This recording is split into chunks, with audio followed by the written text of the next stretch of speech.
Hello, my name is Marcus. I'm the compiler of a collection of therapy quotes entitled 1001 Windmills of the Mind, a collection of advanced self-help quotes taken from what's often called the psychodynamic or the psychoanalytic perspective, which long ago, as I understand, is referred to by some, perhaps many, as philosophical medicine and narrative medicine.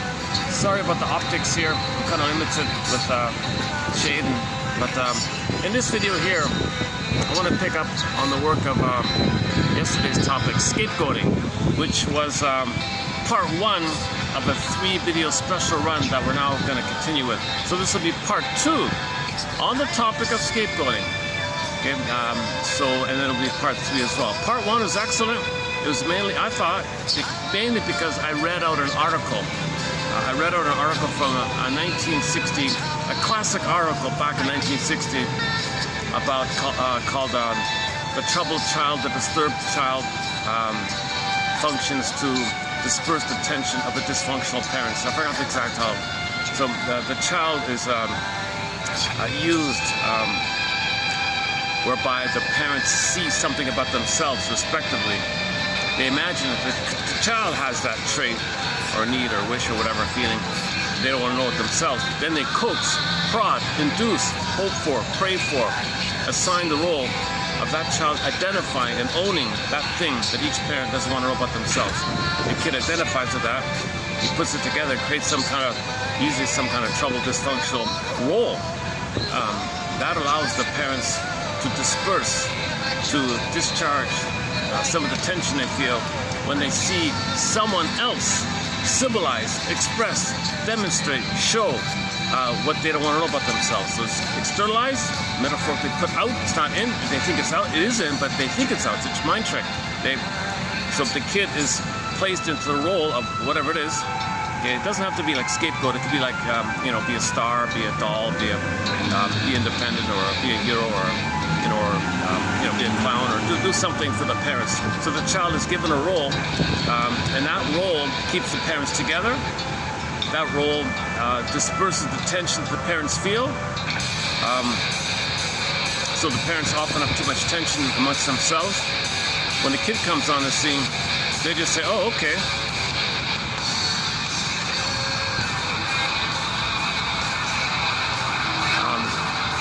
Okay, hang on a second. Let me backtrack a second. I'm experimenting. I'm barely hearing. Can you hear the music? Oh my God. Oh, that's the next song already. Oh my God. What is this?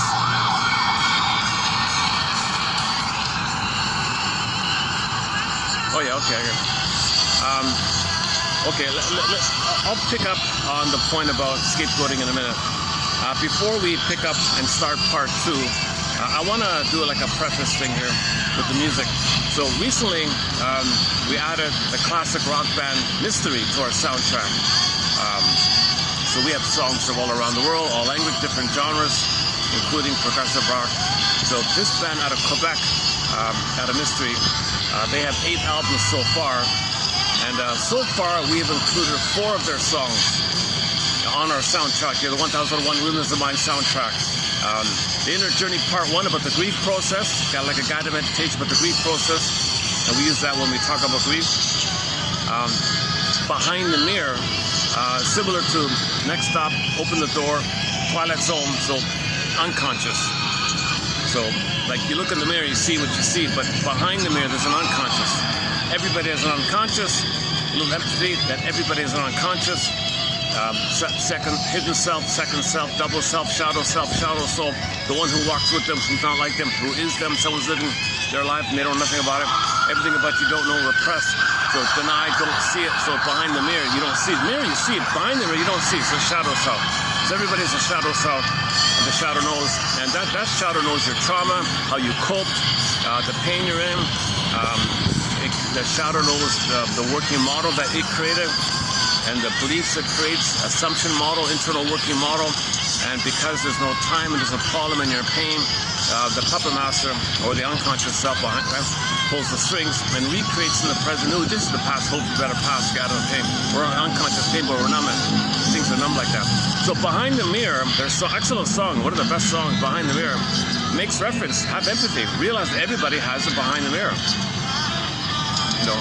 So in the case of including scapegoating, in the case of scapegoating, in the behind the mirror, each child who's traumatized angered the mother, which is a cry for love, but block rebounded in. So in the unconscious, there's rebounding aggression. Now in that imaginal world, pre-linguistic, pre-verbal, it's imaginal, mystic fairy tale dreams. So poof, there's a monster of the id attacking the person.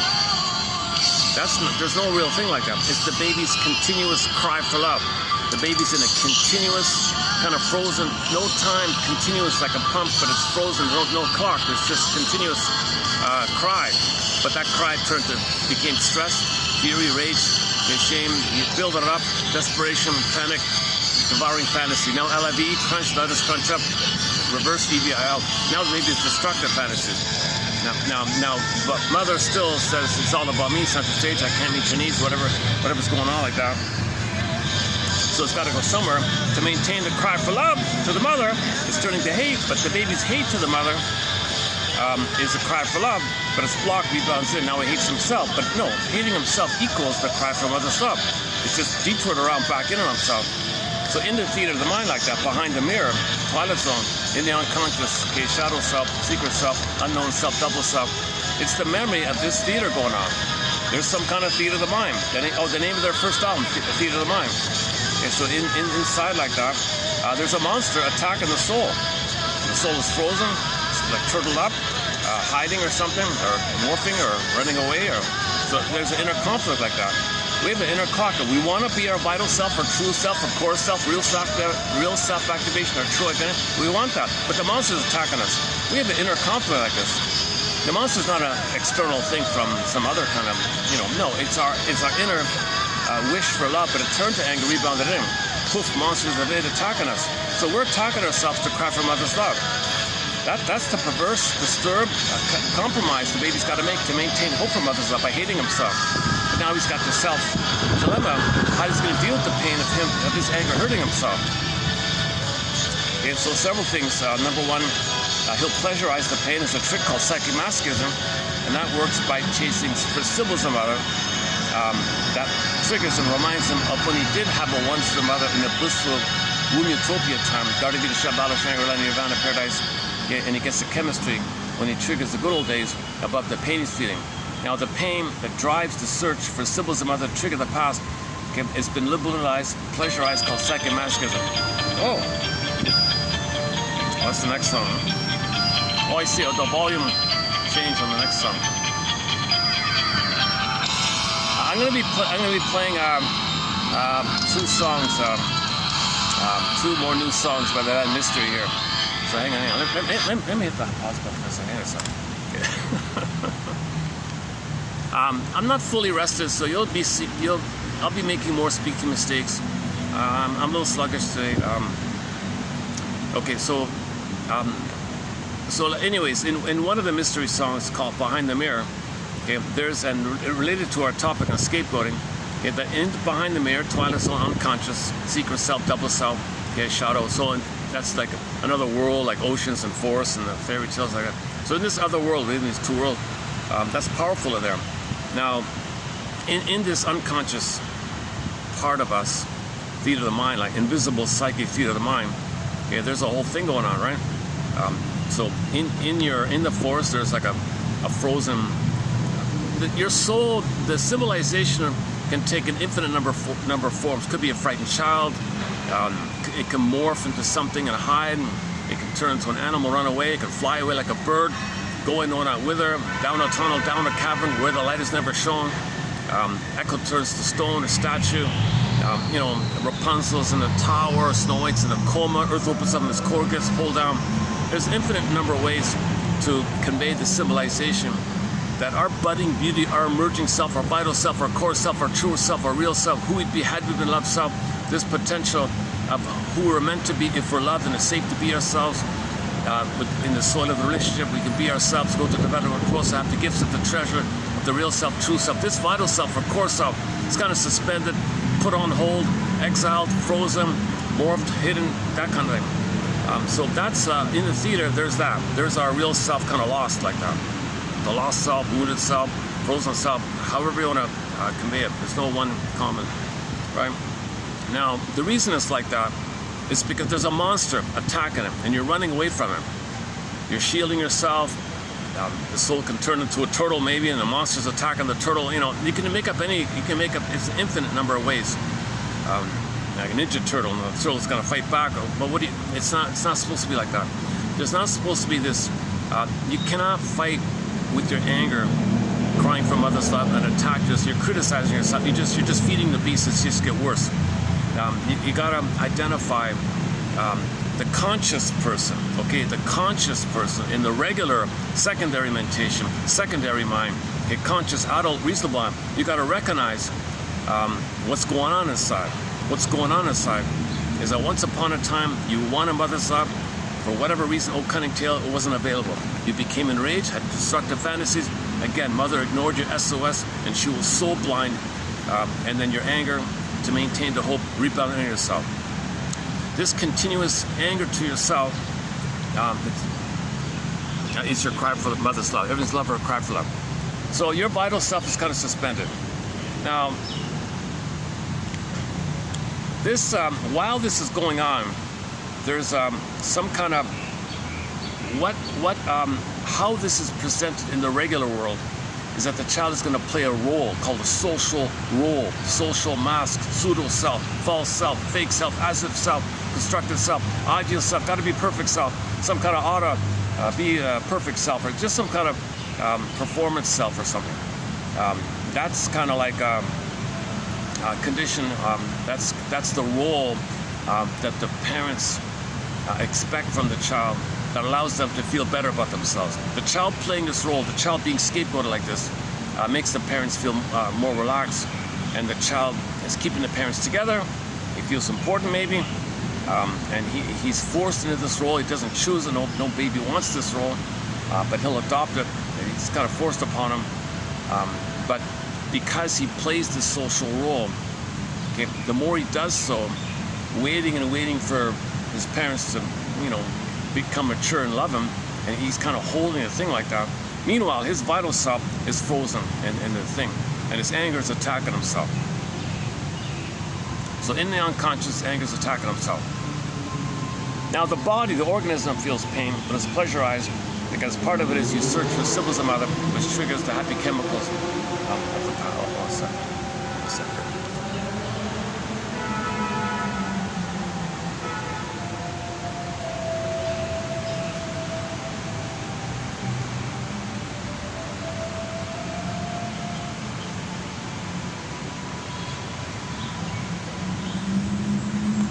Okay, I'm in a public place, so when people pass by, I'll just pause maybe.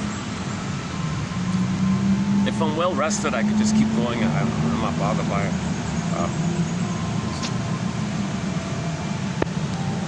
Or distracted by it. Okay, let's clarify this.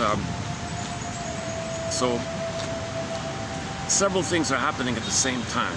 A, the baby sent away his soul, and his hope for mother's love, turning anger, attacking himself, pleasurized by searching for symbols called oral fixation, smoking, drinking, gambling, promiscuity, money, material, manic behavior, chase, or distraction, or numbing, some kind of oral fixation usually. That functions as a triggering device called an ersatz self-object, okay? An imaginary, fantasy, symbolic mother, which triggers when you did have mother. If you can trigger the oneness, the blissful oneness that you originally had in the womb utopia, you think of the good chemicals, so you feel oxytocin above the pain you're feeling. It's just a blipping phenomenon, it's a triggering phenomenon, it goes down, but the set point of pain is still high. So dopamine says chase, for symbol, trigger the past, get the happy chemicals, they go down. Dopamine says you're in pain, chase. The pain means, the chase means, of course the baby's got to look for a mother when he's in pain. The baby wouldn't make without a mother. But he has no sense of time, he doesn't know whether hurt him. He's a love fugitive from the love that he seeks. He's searching for the one who hurt him, who betrayed him. He's searching for her. It's a circuit, no time. He doesn't remember whether hurt him. All he knows is pain. Where's mother? How do you find mother? Well, post-critical wiring time. Yeah, he's going to look for symbols of mother. The unconscious says something's got to be mother. Usually it's food. Yesterday was a cigarette idea, the nipple like that, or usually it's emotional eating, comfort food eating. stimulating fluids, sweet fluids maybe. Alcohol, of course, makes you warm and stimulating, exciting, numbs you or something. Just something that the unconscious finds some way to think. It's got to be mother, got to find mother, find something, search for something. So usually it's unconscious association. So the first, the baby links food with mother because everything's so blurred up. The baby's getting milk. Is that mother milk? Oh, look for milky, look for cheeses and things, you know, or soft, creamy foods or something, or any food, any kind of food, and fluid, of course. So usually it's emotional comfort foods, right? Now, material is like the mother's body. So the material, the matter, like the thing, the stable thing you're looking for. Like the breast should be stable, the mother should be stable. Well, there's no mother anymore. Well, look for something, some material. So you're chasing for some kind of material.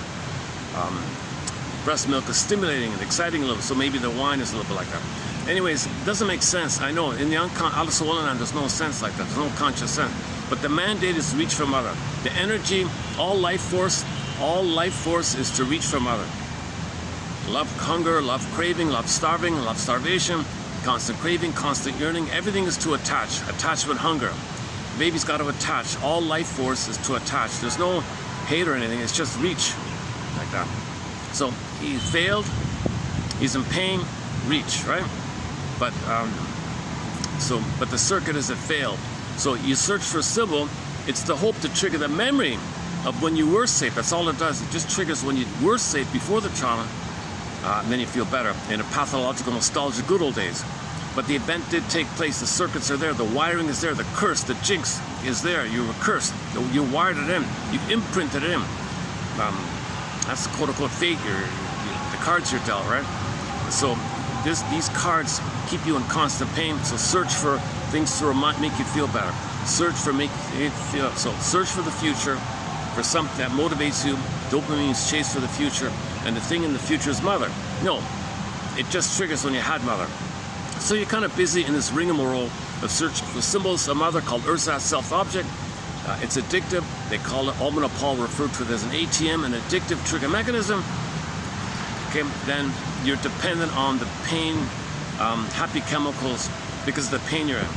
Once again, it goes down, pain's still there, dopamine chase, trigger the past, feel better, happy chemicals go down, pain's still there, it's a set, the trauma set points, the survival brain, stress, fear, adrenaline, the tension's too high, and the love chemicals of oxytocin are too low, basic trust gone, can't bond, no way.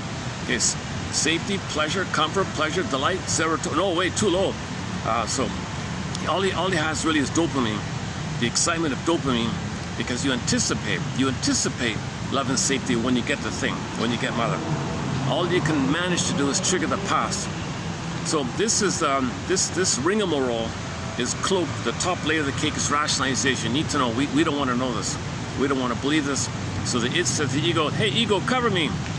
We're doing a person a good. Make up some excuse, some flim-flam, explain away, justify away, rationalize away. Give the person a straw man argument, a red herring to chase, throw him a bone, I don't care, let him believe some nonsense, let him believe anything, it doesn't matter, he wants to believe, he needs to believe, and that belief shields him, covers him from the pain. So he'll believe something not knowing that the pain is creating the belief, and the belief has the function to rationalize as another layer, a defensive layer over the pain to protect the hope that's going on underneath, that one day the unconscious will get mother's love. He doesn't know. So he's a puppet being driven by this under thing here. Now now let's add another, at the same time, what's going on in the theater of the mind, the unconscious. It's either or, splitting. So what happens is, the theater here is the babies cannot handle ambivalence to the mother. Babies wanted the mother, great. Heaven, paradise, Gadi bi Shambhala Shangri-La, okay? He's in heaven and paradise. When mother's on the phone or she's not around or whatever, the baby doesn't understand time. He can't understand the mother's abandoning him. There's no time. All he knows is poof, there's no mother. What the hell, no mother? So his rage at her rebounds at himself, very poof, monster. So he's got goddess and demon, basically. So babies start off with the either or situation. That's how he copes, that's how he deals with or manages this immense stress of having no mother. He organizes a fantasy of mother being a goddess. Either he makes it up, or he has some memories of, I'm not sure exactly how the wiring works, but there's going to be some, the conclusion is mother must be perfect, so there's a goddess in there somehow, and what he's, and his anger attacking himself is the monster. So this is metaphorized in the story when she took the apple.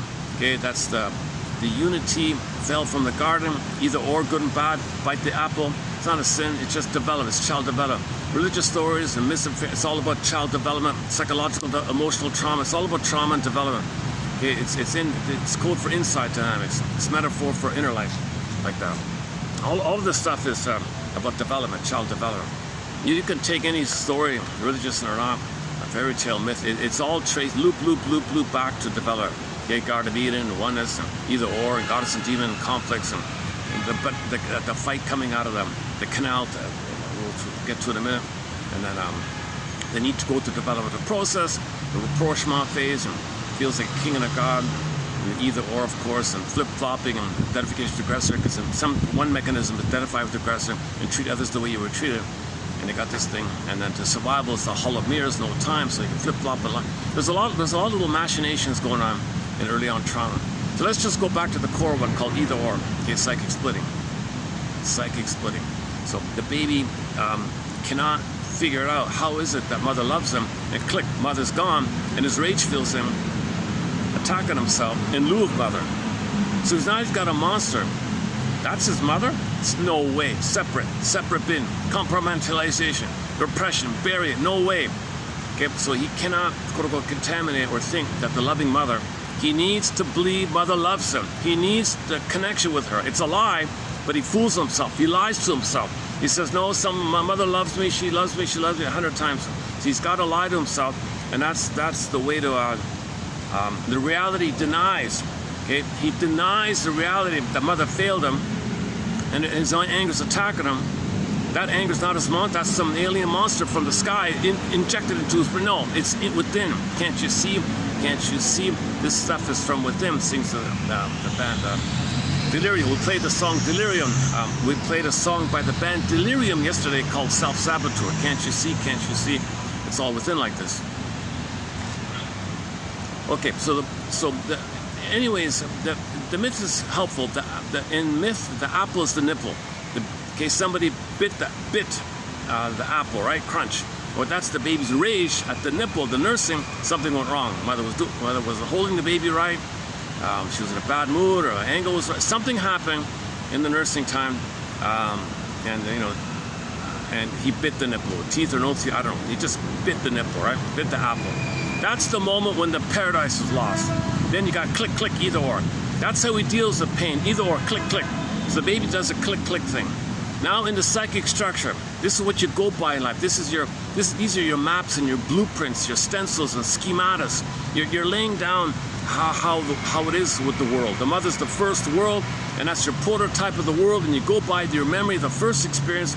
And it's kind of like a Pavlovian conditioning, and you're hypnotized, and you see everything through this thing. Because based on survival, it's deep learning, deep existential learning, deep existential conclusions, deep assumptions, and the pain. You got to see things in this lens, and you distort everything through this lens. That's called dysfunction, because the present, not the past, but unconscious, no time. And if there's pain, the more unresolved. You're living in the past, dwelling in the past, hoping to get a better outcome for the past, get a resolution with the mother, get mother's love somehow, waiting and waiting. So you're kind of living like that. So anyways, let's go back to the either or. So the baby first starts off with the either or. Assuming this, in normal development, this gets resolved to both and. But let's say the mother's too narcissistic, impaired, emotionally unavailable. She's too busy hoping for her to pass on her end. She didn't get her primary dependency. She didn't get the egg of the oneness. Okay, so she's still trying to get oneness. So she might trigger the child for that. The child can't do it. He's enraged like that. So mother's not emotionally available. That kind of thing. So she's busy in her past with her unresolved pain, living in the past. The present's just new additions to the past. She's hoping for a better past. Her dysfunctional behavior with the child is her hope to get a better childhood past on her end with her mother in the theater of her mind. So she's not available in the present. Okay, mothers need to have their primary dependency needs met to get to secondary dependency, which means a sense of self, and the sense of self, an I, is needed. The mother needs to have some kind of I, okay, to be able to love the baby. I love the baby, the mother has an I. But for that mother to get that I, she needs to have the developmental process of going through the Garden of Eden time. But that was failed, that was crashed, and she keeps replaying and respinning to get a better outcome for the past. Once again, no time in the unconscious. So it was not available. And there's a whole topic on the old cunning tales. Oh boy, it's a hot one today. Oh, you know what it is? Because if I'm not fully rested and it's a hot day, the combination of those two factors really make me heat me up. You'll see me sweating even with the fan here. Jesus Christ. Oh, unless I can fix the shade. Like, how's the shade situation? Can I find some better shade? Hold on. Oh yeah. Oh, hang on. Let me do a shade management. Let me do some shade management.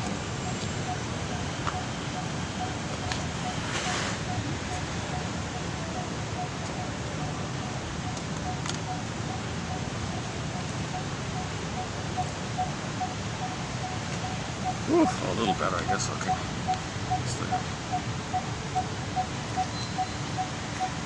Yeah, I'm not speaking well today because when I'm tired like this. The past videos were good. I thought the past stretch of videos, for the most part, were really quite good. On occasion, I have a slump. This is my slump video, slump day, whatever. Wednesday, is it Wednesday? Oh, today's Wednesday. Oh, that's funny. Is that, no, today's Wednesday, right? Tuesday.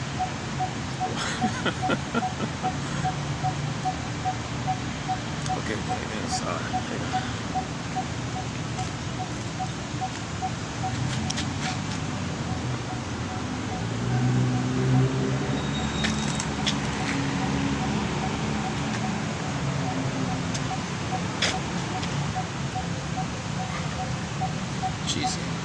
Shade makes a big difference, I guess. Okay. So we're still talking about either or, and the link between either or, how that happens, and to get tension release, scapegoating is evolved due to either or, and the projection and the acting out and dispersing the tension on someone else. When you externalize the monster of the id attacking you, bing bing, someone's unfamiliar. The other one is seen as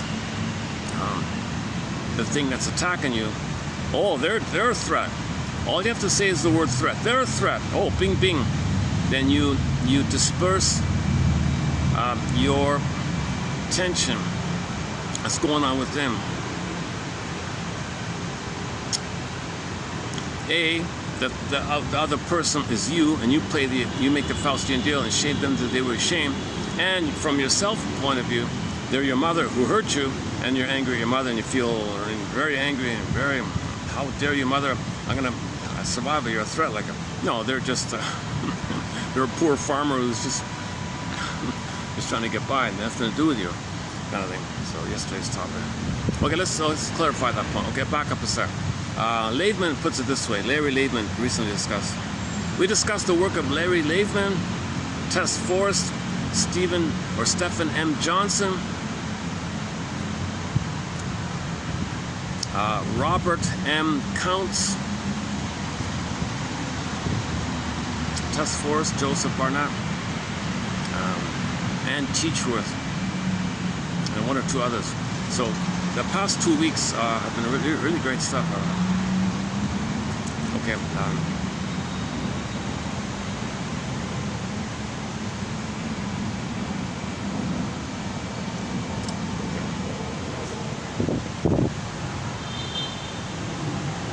Oh, I can see the plane. Can you see the plane? Oh, it's a clear day. At least. Oh, has the heat wave started already? Apparently, people are predicting an extra heat thing. Okay, where are we here? Okay, so just keep that in mind. The babies start off with either or. The jargon for this is psychic splitting. Klein calls it the paranoid schizoid mode. Let's just stick with either or for the minute, time being. If that's not resolved, if the child doesn't get to a safe place where you can have a mind to realize mother is both loving and frustrating. Oh, okay, she's a whole person. Oh, now I get it. But little babies cannot get it. They click either or to deal with it. They deny, they lie to themselves. It's a protective measure to fool themselves. Sometimes you lie to yourself to protect yourself because you can't handle the truth. The baby cannot handle the truth, mother's hurting him. Go to the Twilight Zone episode, Need to Know. They all went nuts when they heard the truth. Baby, the metaphor for this topic, babies would go nuts. And they couldn't do it. So to not go nuts, to protect their psyche, somehow they do either or. It's at a high cost. You deny reality. You don't develop. You're frozen in your development because you got to suspend development because you got this unresolved battle with your anger at your mother, attacking yourself. You're fighting with your own anger at yourself. So you can't develop if you're always in this jungle mentality, fighting mentality, the beast within mentality. Your soul is frozen, waiting for it to be safe to come back and resume development, pick up development. Your soul will come back when you stop fighting with yourself. When you stop fighting with yourself, okay, then you'll animate. You'll have the feeling will come back. The phoenix, the firebird, okay, the emotional knowing, the experiential knowing. You'll come alive again. You'll feel the pin pops out of the collar, and you feel alive again. Okay, all these images. So Snow White comes, Rapunzel comes, the princess comes back. There's an intermarriage. Things animated. The woolly mammoth comes out of the block of ice. You feel, okay, the cage is unlocked. Iron John, the golden ball. So you feel real alive. You feel animated. Okay, you feel real alive. The hum quality, the warm quality of embodiment and soul, the feminine element, the feminine principle, the beingness, the embodiment, the real self, capacities of the real self, live in the present, know what you like. Now you can express what the Great Spirit gave you as unique, and that is pleasure, blue jay with happiness, and meaning, path with heart, and the love to be able to express what's unique about you. It's shining your gifts, and everyone's better off like that. Not somebody's expense. And then you have all the capacities that, with a sense of self, you have feelings inform your behavior. That's the idea of maiden king. The maiden is the feminine, the king, the doing, feminine, masculine. Okay, yin and yang, moon and sun, night and day. Okay, Tai Chi symbol, circular, harmonious, doing from the, it's a circular emotion of harmonious Tai Chi living, let's say, like moving meditation. Like you're embodied and you move, the move's the masculine, and you feel as you're mindful, so that's the connection with yourself, and your motion is from the feeling. Imagine a dancer who's embodied and has a warmer, calming quality. They love it. Some dancers who are like a doll, they're frozen inside, and they do it like a robot. You feel eerie, right? You feel tense or something. And they might do 20 flips or whatever, but if they're not feeling, they're just treating their bodies like a mechanic. Woodman says the body will only take that for so long. You can only treat yourself like a donkey for so long. That person will get sick, they'll have an accident, they'll unconscious, they'll crash, she'll fall. You don't want to move with this lack of mindfulness, lack of connection. It's not making sense. You want to make your behavior makes sense when you're embodied. It's this quality of feelings that determines the quality of our life. We literally said that we feel. So you want the feeling to come back, then you make sense. Woodman's line is the wounded feminine leads to distorted masculine. So, but anyways, you gotta have a healthy feminine, and that leads to the healthy doing, being and doing like that.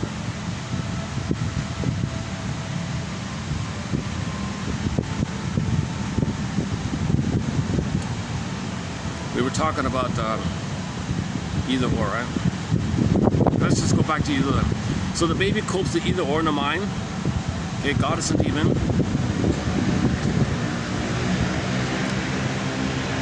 I mean, there's some circuitry around. He was in a blissful thing. Although he doesn't consciously remember, he did have the experience of being one with the mother, even if it was just in the uterus. Even if it was just in the uterus, he was one with the mother, and the mother was a grand, powerful goddess. He was a special, beautiful baby, one with the grand, powerful, omnipotent, and he's grandiose and special. He's quote-unquote chosen or something. He's united, he's one, and he even enjoys thinking that the power of the mother is his power, infantile megalomania, king and a god. He's a king, non-differentiation, union mystica, participating in this grand mystique of the oneness, blissful oneness of him and the mother, blissful oneness. So the other is a grand thing, and he's this special one, quote-unquote chosen, I guess. He feels specially unique, that he's one with everything. It's just him and everything. Like, whoa. So there's some kind of memory of the other being a goddess or something, right? Now, click. When that's failed, usually at birth, whoa, betrayal, birth trauma, separation, quarter move, put on a scale, all these things happening. Mother can't reestablish the bond or connection. She's upset, depressed. Something's going on. Okay, rage fills in. Now, at this experience now. Click, click, the previous memory is on one side. Click, click, now he's got the new memory, or new psychic experiencing, wiring in that the monsters, his anger is attacking himself. So this is in the Wizard of Oz, the good fairy. So you go down the rabbit hole in other world. In the other world, there was the wicked, there was a good fairy and a wicked queen, like that. So the wicked, these either or queens in the fairy tales represent this. The good witch, bad witch represents this kind of thing. So you had a good fairy, godmother, that's the time in the uterus womb. Bliss, loves you, unconditional acceptance, totally sweet and tender and blissful, right? And then notice how they're kind of separate. They don't really interact, right? So the wicked queen is there, like that. Okay, so baby starts off to organize things with either or. That's how we cope with trauma. We're talking about what kind of trauma? Attachment trauma, relational trauma, interpersonal trauma, ambient trauma, the atmosphere, ambient, strains, continuous thing going on, and weaning trauma, and so on. This can also fuse in with situational traumas like birth trauma, prenatal traumas, or other situational traumas called perinatal trauma. Now it's cooling down a bit. Oh, good.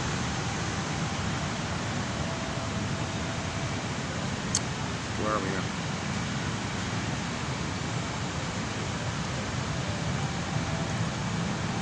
What floor am I on? This is the fifth floor or something like that. At the other place, I'm on the 30-something floor.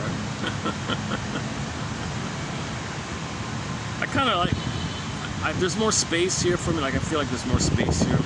The other venue, it's really nice. It's just so small, and people are coming. There's a lot of traffic. There's traffic here, but I got more space here.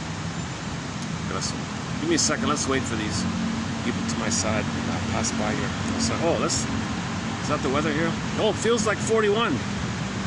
At the moment, it's 34, but with the feel real, and it says cloudy. Yeah, that's pretty accurate, I guess.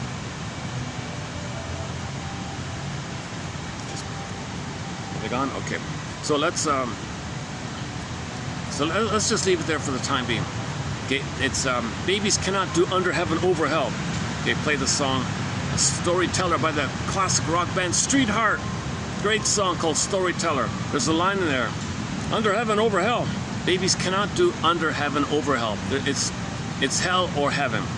Heaven or hell. He cannot do ambivalence, middle ground. He cannot stand in that space and bridge the two. He cannot link the two. He cannot do ambivalence, or he can't do both sides of the coin. He can't do both and. He can't do the third side of the coin. It's click, click. He can't do the third side.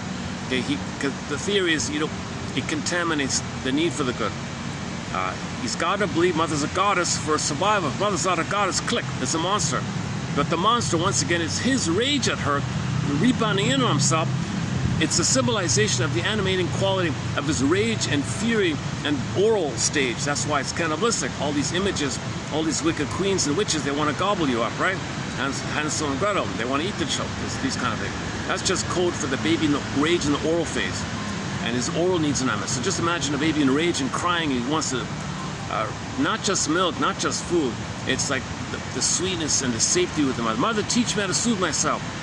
See me and relate to me so I can understand myself. I got to feel safe with you. Not just food. Don't keep me just physically alive. I want emotional safety. And so that means my animating quality can blossom with it. The flower in me can blossom. So I need the soil of the relationship, like that.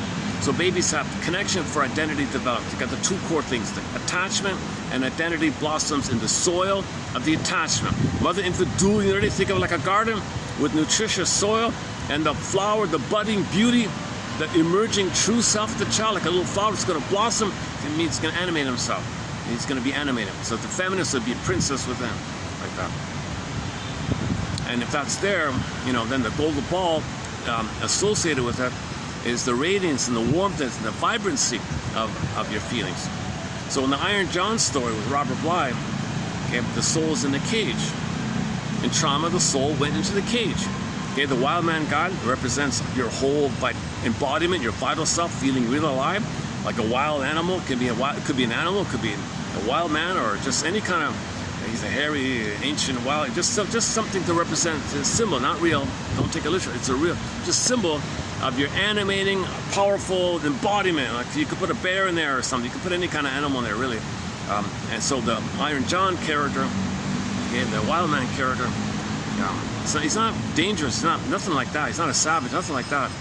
It's just a symbol of feeling real and alive, called embodiment in your body. We're mammals. It's the mammal side of us, right? So in trauma, when the pin goes on the collar, the mammal side gets exiled, locked in a cage. Now, because your identity is in that status, your ability to feel the warm radiance called the golden ball is also in the cage. So in the story, the guy wants his soul back. He says, holy, you know what? My soul's locked in a cage. What the hell? He learns he's got to get the key. Where the hell's the key? I want my soul back.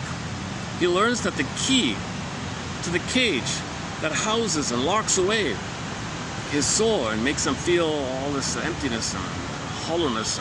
He wants his soul. He wants to feel, he wants to be himself, his vital self, his core self, his animated alive self, and the wide range of capacity, gifts, and treasure alive. He wants to feel real and alive, but it's locked in a cage. Where's the key? He learns that the key, when Robert Bly tells the story, he has like this long pause. He learns that the key is under your mother's pillow. Like, whoa, what does that mean? He freaks out. Under my mother's pillow? What are you talking about? Well, think about the imagery. Okay, think about the imagery. So, under the pillow, it's dark. Okay, metaphor means unconscious. Shadow, unconscious. So the ancient traditional idea of the shadow, like Robert Bly says, you walk on the road and you got a shadow behind you. It's simple like that, just shadow stuff. And then it goes on like that. Okay, anyway, so there's a dark, you got the head there, which she's aware, and the unconscious. Now the key is under the pillow. The metaphor means that in the mother's unconscious, she doesn't even know it herself. She can't give you the key. She doesn't know there's a key there. She doesn't know that she used the baby to meet her needs. She exploited her power because she was in an immense amount of pain. She was in an immense amount of pain to get a better, happy childhood for the past. So she cast the baby in a role or scapegoat of the child to feel better, or wanted the child to mother her. She used, in some way, shape, or form, used the child in her attempt to get a better childhood past. This was unconscious on her end. That's the key. It's a secret. It's under the pillow. And so now enter the Twilight Zone. One guy wanted the mother to. He wanted an apology from the mother. So one guy in one Twilight Zone episode entitled One More Pallbearer, a guy went to an elaborate effort to set it up to increase the chances. Well, the mother was gone, so it was 3 repetitions of the mother. 3 repetitive repetitions with the mother in his life. So he got these 3 people in there, like a pattern, right? 3, so what the mother did. So it's basically the mother like that. So he tried to get those 3 people to come clean. Why'd you treat me like this? Why'd you shame me? Why'd you use me like that? Why didn't you see me? Why didn't you look at me? Why didn't you talk to me? Why'd you ignore me like that? Why? See, he was trying to. So he had the teacher and his boss and one of these minister creeps or I don't know, something like that. You know, their problems. And they were all shaming him and attacking him. You know, they were all belittling him. Oh my God! I'm calmly letting you know the situation. I was hoping he could be reasonable. They attacked. How dare you?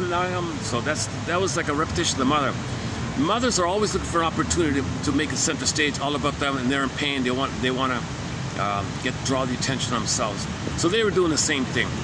So despite the man's elaborate effort to get some kind of information, to help him get the key, to help him understand, to help get some validation, to help get some closure, some release. We're always seeking for some kind of like understanding and release of what's going on. Like they couldn't do it. So the moral of the story was forget it.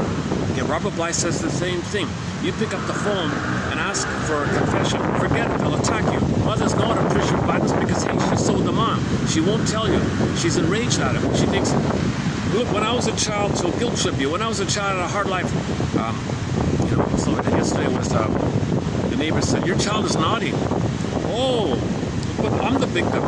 She turns it around. She actually wants the kid to create problems. People come to her so she can tell her story about the victim she is. She wants them to say all about her, and she twists things to get attention like that. So okay, again, in another Twilight Zone episode, a similar message is one life furnished in early emotional poverty. The closing narration. Isn't it bittersweet that you're dysfunctional trying to save your mother? Isn't it bittersweet that you're willing to be a scapegoat for the family system to keep your parents together, and you sacrifice yourself and play the role to please your parents, to disperse the tension, to absorb the tension, keep them together, be a distraction, be a hope for them, be a fantasy item for them, act out something they don't want to face about themselves. Isn't it bittersweet that you put yourself in the role of scapegoat and you're not going to be happy, but your parents get some relief? And isn't it bittersweet you're doing this, right? And then isn't it bittersweet that this is in your mind and you go through life creating in your world, seeing the world based on this triadic imprint in your mind, okay, this wiring of the three of you like that, and you go through life recreating, redoing, playing that role, seeing others like the parents, playing that role, or flip or twisting it around, you play one, others play. You can swap at this point. Isn't it bittersweet you're still trying to work this through? Isn't it bittersweet you're still trying to save, cure, heal, please, fix your parents so that one day they'll love you? Isn't it bittersweet? Okay, part two of that closing narration was, it was a time travel thing. So the guy hopped into a time machine, literally, I mean, in the story, I mean, he zooped back to his childhood and like a family, almost like a family therapy thing, where you see everything. Oh my God, I decided this happened and that happened, and I decided this. Well, since it's my mind and this has happened, this is how I cope. Well, I'm the master of my fate then, if I realize this. If I decided these things, I made these decisions based on this, aren't I the captain of my soul? Aren't I responsible for myself? Isn't it my unconscious? Isn't it my life? Aren't I the captain? If you can catch this point, it'll free you from a useless burden. Dead cargo from the Twilight Zone, unconscious. Great closing narration. One of the best closing narrations from the Twilight Zone, I think, is that one there. One life furnished early emotional poverty. The best episode overall of the Twilight Zone is Gabe's story. I could spend 2 hours on Gabe's story alone. Man, that's a great one about grabbing the pen and writing your own script. So when you identify the script and then you grab the pen, I'm going to write my own script. It can happen. It can happen. In the Twilight Zone, you can resume development. When you grab the pen, write your own script, and you know you're going to make your own mistakes and learn, but there'll be your mistakes. That's the rebirth motif. Now you're yourself again. Now you're picking up development where you left off. Now you're going to experiment with what you like and learn, and what you like and learn, and what you like, and now you're grabbing the pen and figuring you're going to write your own script like that, rather than just repeating the same old, waiting for a better outcome for the past, where the present is just restaging to the past, reenactments of the past, okay, replays of the past, reenactments of the past, hoping for a better past in this fantasy reenactment they call symbolic acting out, or transference acting out, repetition compulsion, these kind of things. Where are we here? So we're still in the splitting topic, right? Okay, so let's go back to the splitting topic. So the baby has it in the mind of either or, goddess and demon. Okay, let's say he never gets out of it, just sort of frozen there. That's at the same time, on another level, to deal with the pain of it, he'll manically search for goodies to trigger the memory of the mother to feel better. He does it again and again, and it would rationalize it with the excuses. Okay, now one of the quote-unquote goodies, one of the things the symbolic mother is somebody who reminds a person, somebody who reminds them of the mother. If you can find somebody who reminds them of the mother, okay, bing, bing, bing, bing, bing, okay, it's like a Cupid's arrow, it's a flash, it's love at first sight. Just one look, oh my God, the moment I saw you, okay, that means that person in the present has the same traumatizing psychology like your mother, and you'll only be in limerence and spellbound infatuation, puppy love, infantile love, okay, you'll only have this love sickness, love madness, instant excitement, honeymoon, floating feeling. If that person reminds you of your traumatizing mother, you'll only quote-unquote fall back, regression, fall. You know, you're always in the past, but from the present to the past, you're opting for the past. You fall back to the past, you're in the past, okay, and the wiring flares up because there was a blissful one, it's now called the honeymoon phase. Okay, when in the honeymoon phase, you're feeling the original blissful womb utopia, okay, unio mystica, participation mystique, and so on. So you're feeling that now. That person in the present, from the unconscious point of view, is your mother in the past. You're all excited. Oh, mother's back. Remember, there's no time there. But in the conscious, you've been waiting for decades and decades, waiting. But in the unconscious, no time. Oh, there's mother. Hi, mother. So we're back in the blissful feeling. So you get the chemistry of the oneness. Okay. Now, you're repeating what happened, right? So you're going to repeat the whole thing. So when you repeat the whole thing, the person or present is the breast mother in the past. You're back repeating the breast mother time with the past. Now remember, she failed you and you have to bite the apple and all that. Okay, the person or present is going to disappoint. It's going to trigger. When you feel this, when the person disappoints, that triggers the mother disappointed. When you're triggered of mother disappointing, okay, and you now feel all that old archaic pain, okay, click, click, either or. Now in the present, this comes to you in the form of, how does that going to work? Usually, you say, I'll be the good one, okay, and my anger attacking myself, I'll say someone else is that. So that's when couples say, I'm right and you're wrong. I'm okay, you're not okay. What's wrong with you? I'm right and you're wrong. No, I'm right, you're wrong. Okay, that's splitting. That's either or, adversarial, jungleism, oppositional, either or. I'm right, you're wrong. There's no middle ground, right? I'm totally right and you're totally wrong. Can't you see? What's wrong with you? What, are you nuts? Now you get labels that represent your anger. Now you're attacking your own anger, put on that person. So in a way, when couples argue, they're kind of scapegoating a little bit like that. I mean, we don't say it like that. Okay, so let's just clarify that point. So when you fall in love with somebody and you feel the immense triggering of the pain that you once upon a time felt but don't remember, but now you're feeling what you couldn't really process or know, sidebar here, we recreate in an attempt to process and digest and feel, and now feel we couldn't have felt, now know and feel we couldn't. We do these things to kind of animate ourselves again, to feel again, to love again. We're doing this to get back to ourselves, but you gotta have the story, narrative minutes, you gotta narrativize, make a basket, you gotta hold it with the ideas and theories. Then maybe you'll be able to manage yourself. Your ego will be like a nest, and you can feel it'll hold the bird, and the bird will fly up, birth of the bird. So you feel again, right? So the problem is you don't have any kind of basket or nest, and you're triggering old feelings. You panic because you can't hold yourself. Mother never held you. You need knowledge to hold you. So if mother didn't hold you, called the soothing interject, the holding interject, somebody held you in her arms, you were held emotionally, psychologically, the whole holding experience, the whole gestalten of being called her reverie and her attunement and her entrainment, her understanding, her acceptance and delight and doing all this. So that's quote-unquote holding, mirroring and all that. That's missing, right? So what we do as adults is just try to understand the thing, just story the whole thing, what happened. And that gives us some kind of, oh, okay, I get it now. I'm not in the past, I'm in the present. Oh, I get it now. So this idea of I get it now, that's now trying to know what happened. You couldn't know back then, but now you can know what you couldn't have known back then. You're trying to know what you couldn't have known back then. And that sets it up. That sets it up to now feel what you couldn't have felt back. That's the healing, when you can feel what you couldn't have felt back then. So we repeat to feel again. But you gotta have the knowledge, the basket. Psychoanalysis looks at an egg in a basket that's missing. Right, so we gotta weave the basket. You can't bypass the basket. That's what the Robert Bly jokes about the New Age people. They don't want the basket. They just want to be healed magical thinking. They want to do the infantile megalomania. I wish there it is. Do a little thing and there it is. And all these magical infantile gestures. The guy goes to the gambling, says some magic words. Oh, he's gonna win the money. Magic. He's engaged in infantile megalomania, or actually, all these oral fixations are infantile megalomania. Cynicism, sarcasm, negative jokes, bitter. That's all infantile megalomania. Sarcasm is infantile megalomania. So you're still infantile magical, because babies have the idea originally that when they want something, poof, there it is, magic. Or maybe they think it, and then mother responds, but they don't know mother did it. They think mother's them, so they gave it to themselves. Later the baby shakes his rattle, shake a shake, and mother responds. He thinks he commanded it. He's a king and a god. I command with my rattle.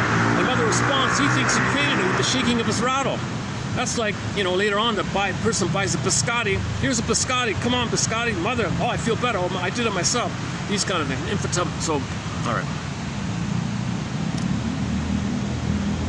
My delivery is really kind of choppy. When I'm sleep deprived and I took an extra coffee to see if I can kind of keep myself awake kind of thing, I don't talk in top form like this.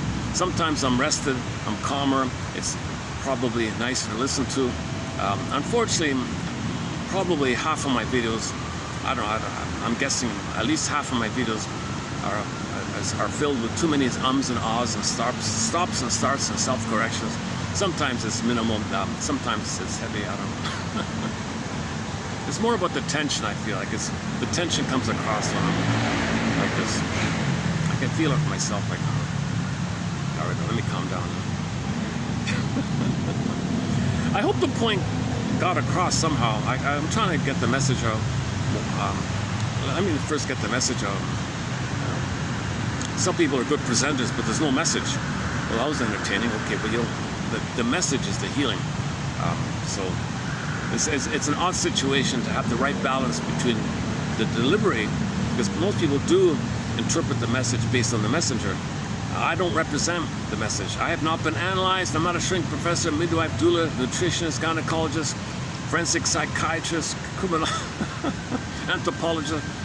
I never went to speaking school, broadcasting school. I didn't do anything, really. This is all like just reading it myself like that.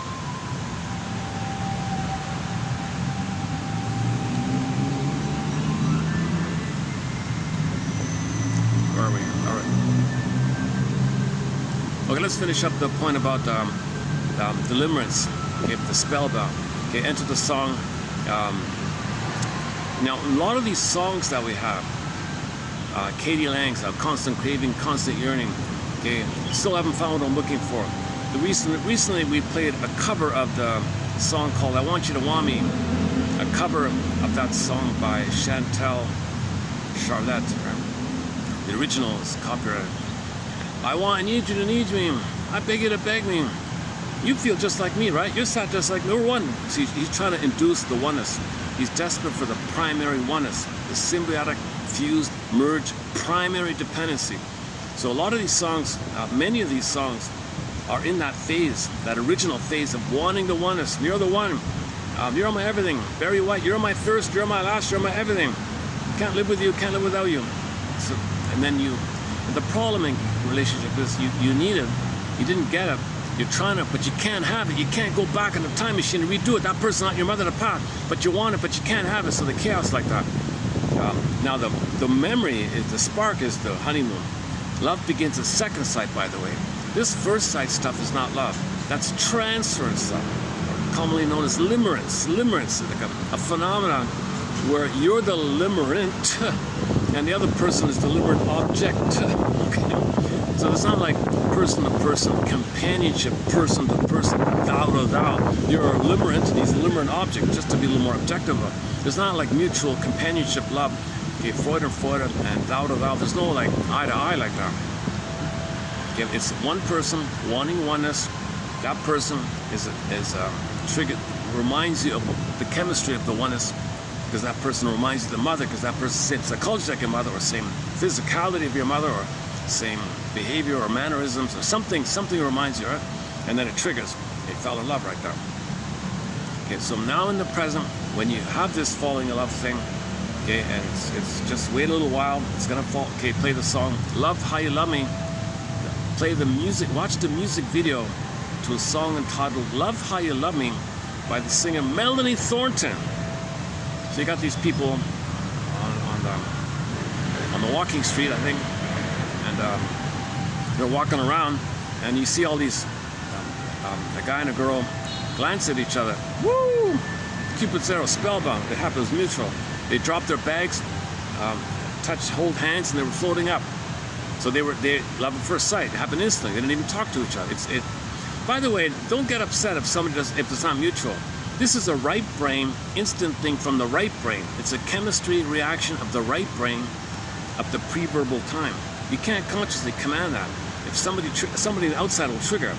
The example was the guy had that for the girl, but it wasn't mutual. He was upset with her. He shouldn't be upset with her because you don't remind her of the mother who hurt her. That's the only way. That's the only time she's going to fall in love. It's not logical, it's psychological. It's really quite explainable. Sings KDD. By the way, Ann Teacher says, if you do ever get in that instant madden feeling, limerence, can't sleep, and you're floating, if you get that kind of feeling, she says, pause, hold the phone here. Think about your parents. Were they really mad? How was it with them? You're going to recreate with that person bad in the past. Is that what you want? At least be mindful. Because usually the patterning is you're going to recreate what your parents had. Where you play one parent and that person you fell in love with is going to play the other parent. So you're going to recreate what's called a couple imprint, as above, so below. So she says you identify with one parent, find somebody who reminds you of the other parent. It's a layered thing because sometimes, for example, the man might identify with the mother and marry a woman who reminds him of the father, because he's the mother, it's got to be the father. A woman who's like the father. The woman might identify with the father and marry a man who reminds her of the mother. That kind of. So it depends on in the triangle who you identify with. So you got 3 points, like a triangle inside, and when it comes to marriage, you're going to play one, find the other, play the other. And then later on, if a kid comes on the scene, you're going to recreate that in that person. So there's intergenerational triangling in the mind like that. See, your identity is wired in based on the family system. This test force main point is the internal triad. So the triad is baby and the mother, and there's always some sense in the first years of something not the mother, usually the father. So the triad, and there's a poem there. It's called the Oedipus myth, the Oedipus complex, Oedipus story, Oedipus dilemma. Yeah, she talks about that. So the more pain with the mother, the more you're tied to her, and the father's not around to pull you out of it. And you can't turn to the father to do what the mother should have done. There's your mess.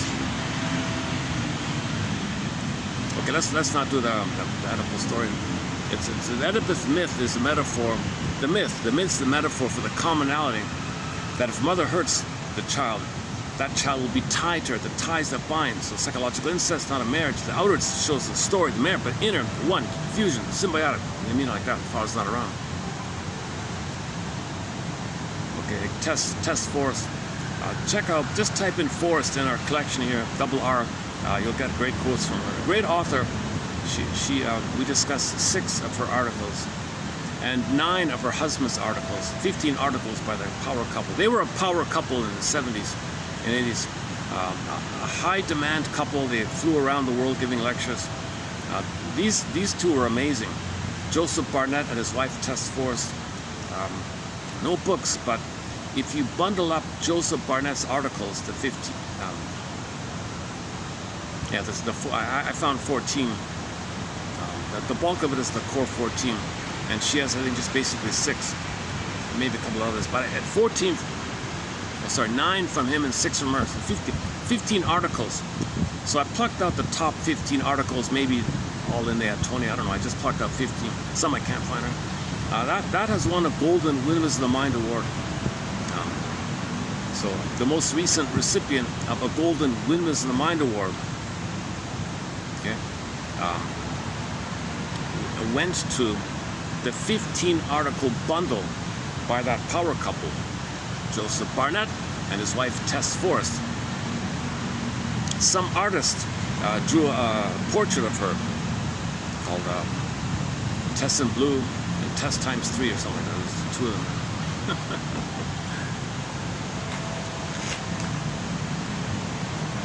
But she was, her articles are great. They talk a lot about her material. She's the one that comes up with primary dependency, secondary dependency. That's a quick phrase. That's a great phrasing, because we want to graduate to secondary. All the problems in the world is because unmet primary. And in the primary, it's narcissistic demand, everything and nothing, entitled, jungle, either or, and all the slogans. And then the sociological behavior is going to reflect that. So you want to heal the outer, inside, or heal the inside. That phrase, inside out. Okay. Your out is a reflection of the inner. The sociological, interpersonal outer behavior is a reflection of our psychology on the inside, which we don't see. We create the outer to know the inner. So you want to heal the outer, we'll heal the inner. Michael Jackson, Man in the Mirror idea. Inside out. You want the out better, heal the in. place. Inside Out. Great films, by the way. Pete Docter. I regard him as a soul doctor. Pete Docter. Inside Out 1 and 2. We talked a lot about it. Look, when I feel like this, I think what happens is when I'm tired, I feel less confident and I ramble on longer to see if I can close it, like have a sense of completion that I said it. I don't feel confident, so I ramble on to get that feeling that I said it, that I say it. Either or. Okay, so you find somebody in the present, you replay the old pain in the past, click, click, either or. Now in the present, your mind says either or. Okay, so how that works is one's going to play the either, and the other plays the or, right? So now you got pain, so you want to externalize your anger to your mother by putting it outwardly, externally. The outer is the bad one. You're the threat. You're the bad. I'm right. You're wrong. So you're externalizing your inner conflict.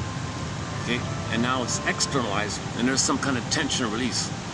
So some people want to argue or something because it disperses or allays a little bit or releases some of the tension that's going on with them. Because you got a pain pump, right? Your anger's attacking, all tension, tension, tension. The body, hypertension. Les Nessman, they got so tense, right? All these paranoid kids, very tense, very rigid characters, a lot of armor. People walk like cardboards and stick figures, and they're very tense. So that's the pain pump going all the time. So if there's someone else out there, you have a discharging phenomenon.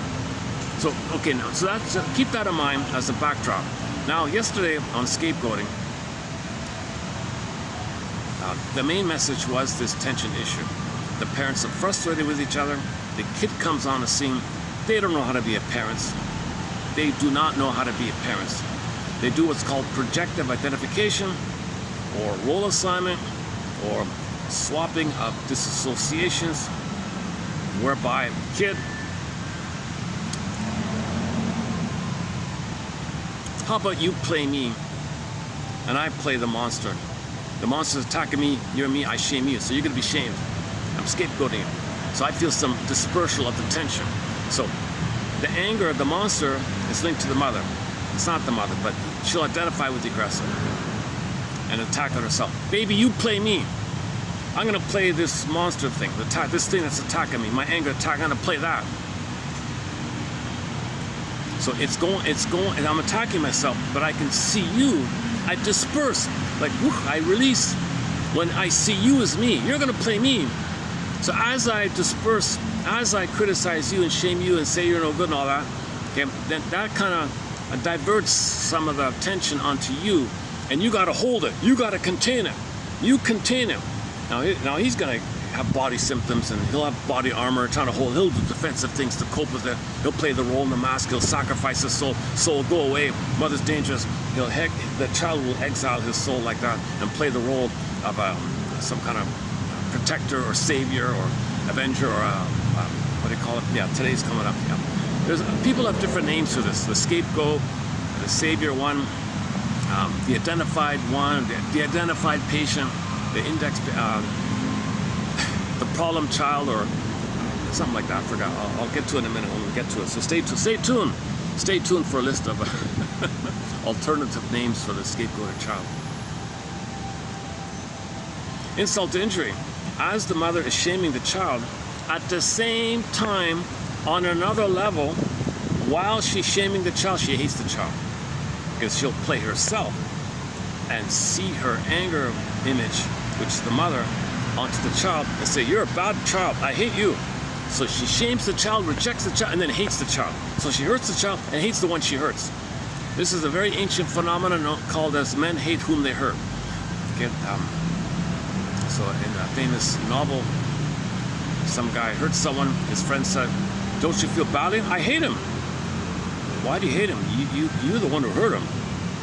Yeah, but I can't handle the guilt, so I hate him because I feel guilt. So you flip, right? So at the same time, on another level, the mother says to the child, you play me in the theater of the mind, and I play the aggressor. That disperses some tension. At the same time, no time, call it. At the same time, on another level, I'm the mother. While that's going on, at the same time, you're my mother, and I'm me, and I express my anger at you. and I'm the mother shaming you at the same time. So this poor kid is scapegoated. Okay? Now the father might be doing whatever. Kid, why don't you just be lost and I want to be free. Why don't you be lost and I'll fantasize that I'm free? How about you just kind of go away kind of thing, and I'll fantasize that you're going to be free, I'm going to be free, I want to be free. So you kind of be lost, I'll ignore you, maybe you'll go away, and that's me thinking you're free. I want you to be free because maybe he wants to be. Or the father might do the same thing like the mother. The father might also have like a psychological scapegoating father. However it is, whatever the configuration is, this triangle, okay, it's based on the couple imprint between the parents, a lot of tension. The kid, the third one, comes in, okay, he holds it together. Because if the kid didn't do it, the couple would probably break up. In one example, Robert Coates said the lady had a psychotic break. So the mother's sanity was saved by shaming the kid. Isn't it a bit of sweet that the kid's going to save her mother? That's imprinted. He spends his whole life saving everybody, called omnipotent responsibility or something. Okay, and there's many roles the kid can play in this theater thing. So we talked about the hero and the doll and the lost one and the mascot. And if it's a girl, the mother might want the girl to play her as a child, and she controls her child via her, thinking she's giving herself symbiosis. The daughter's not being seen. I mean, I gotta play you and mother you. Yeah, you mother me. I didn't get oneness. You give me the oneness. What about me? I'm soul blind, mother says to me. I'm soul blind. I'm set to see. I'm in pain. I gotta get a better outcome. I can't see reality. I can't think calmly. I'm in a desperate survival panic here. I gotta get mother. You play mother. I made you to find me. In fact, I even had you so I can do this. Mother, you had me so you can parentify me and make me be a mother for you, but I'm a little baby here. Not logical, right? If it's a boy, in some cases, oh, what happened to my fan? Oh, Jesus.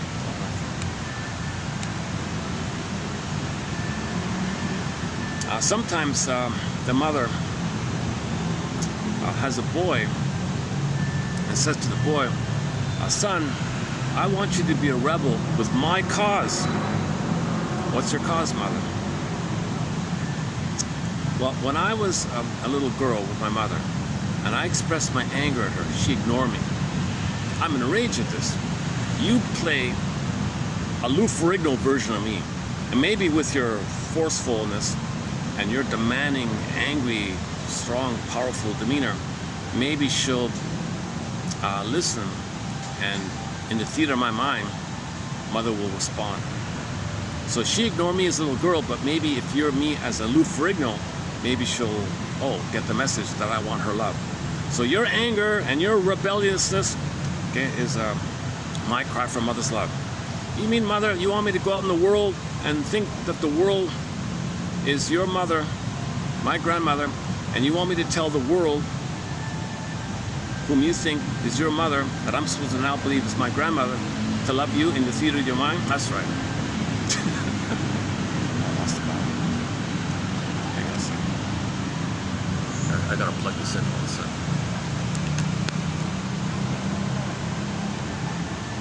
All the staff are coming. Oh, geez, all right. I gotta time this around the staff because they, it's 2 o'clock here. I came early today. Maybe I can, okay. Let me take a perspiration break anyways. I'm leading up to a couple of 2 songs from Delirium. So why don't I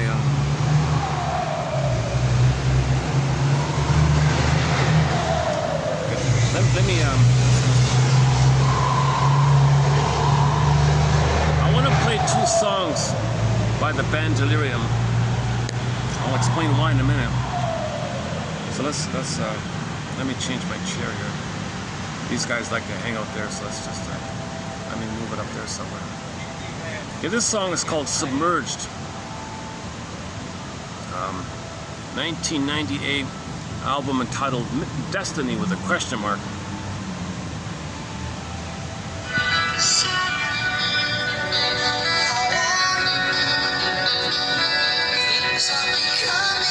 Tears.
explain the song later.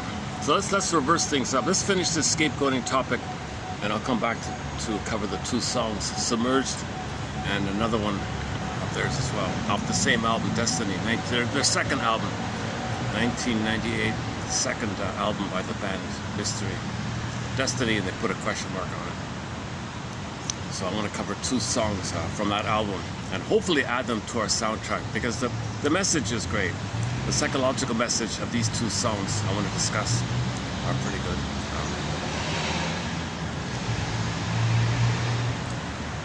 Okay. Is this okay like this? All right.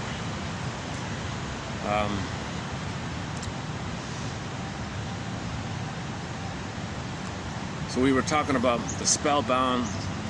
You're the one. You're Mr. Right, or what? Okay, that just you're going by the chemistry of the blissful euphoria in your body. The chemistry.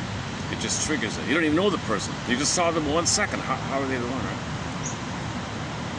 Love begins the second sight. Now that's okay. You can start off with the honeymoon thing. Now if the two people are conscious, they can develop and grow together by making I statements and communicating, and realize they're going through a developmental process. And they can be like counselors to each other, therapists to each other. Marriage can be a psychological healing developmental path, if they're aware of it. If they're not aware of it, therein is the problem. They're just going to repeat what happened. The stress will come up. I'm right, you're wrong. No, I'm right, you're wrong. They're going to fight back and forth all the time. And in the mind, it's a jungle, right? So now they're always competing, fighting like this. So if it's in that dilemma, and then the kid comes on the scene, oh, go! Oh, what a relief! What an opportunity! Good. So each parent will have their motivation to find some way to discharge the tension onto the kid. Sometimes it's relatively benign. The first kid might be seen as the star. Go out in the world, be seen, so we can feel seen, feel better, get a narcissistic supply. If you're seen, we're seen. And he focuses on being important. If the kid is important, she doesn't on her end like that. So they kind of avoid each other and focus on the kid. A lot of pressure on the kid to do this. Whether it works or not doesn't matter. The tension's still going on. Second kid often a scapegoat. A third one is the lost one because they want to be free. So they ignore him. He feels kind of lost. He can't be free if he's not loved and all that. Babies need a time where one is the mother, and then the father is uniquely qualified to teach the child about the world outside of the world of the mother. There's the triadic idea. And there's a poem there, and then you got the Oedipus complexes. Nobody grows and develops and fighting all the time. Entitled and fighting and jungle, either or, my greedy or be, and all this stuff. Okay, so yesterday was really good with that article by Bell and do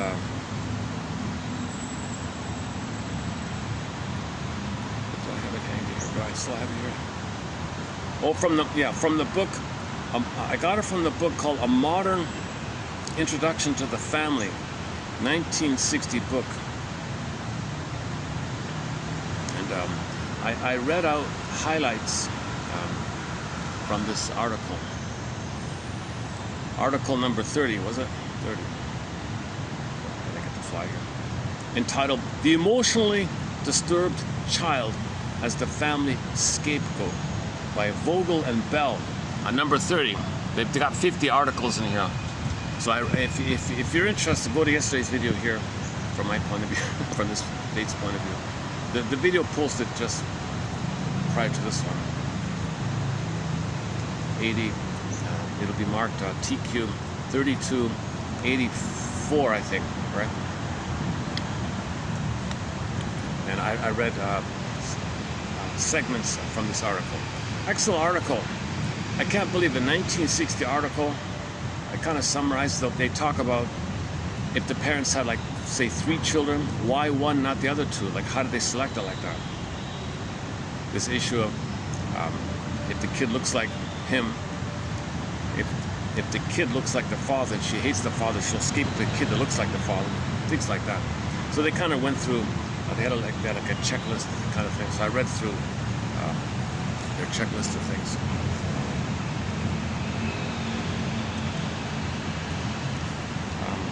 A good summary statement of yesterday was by, let's see if I can pick it up quickly here.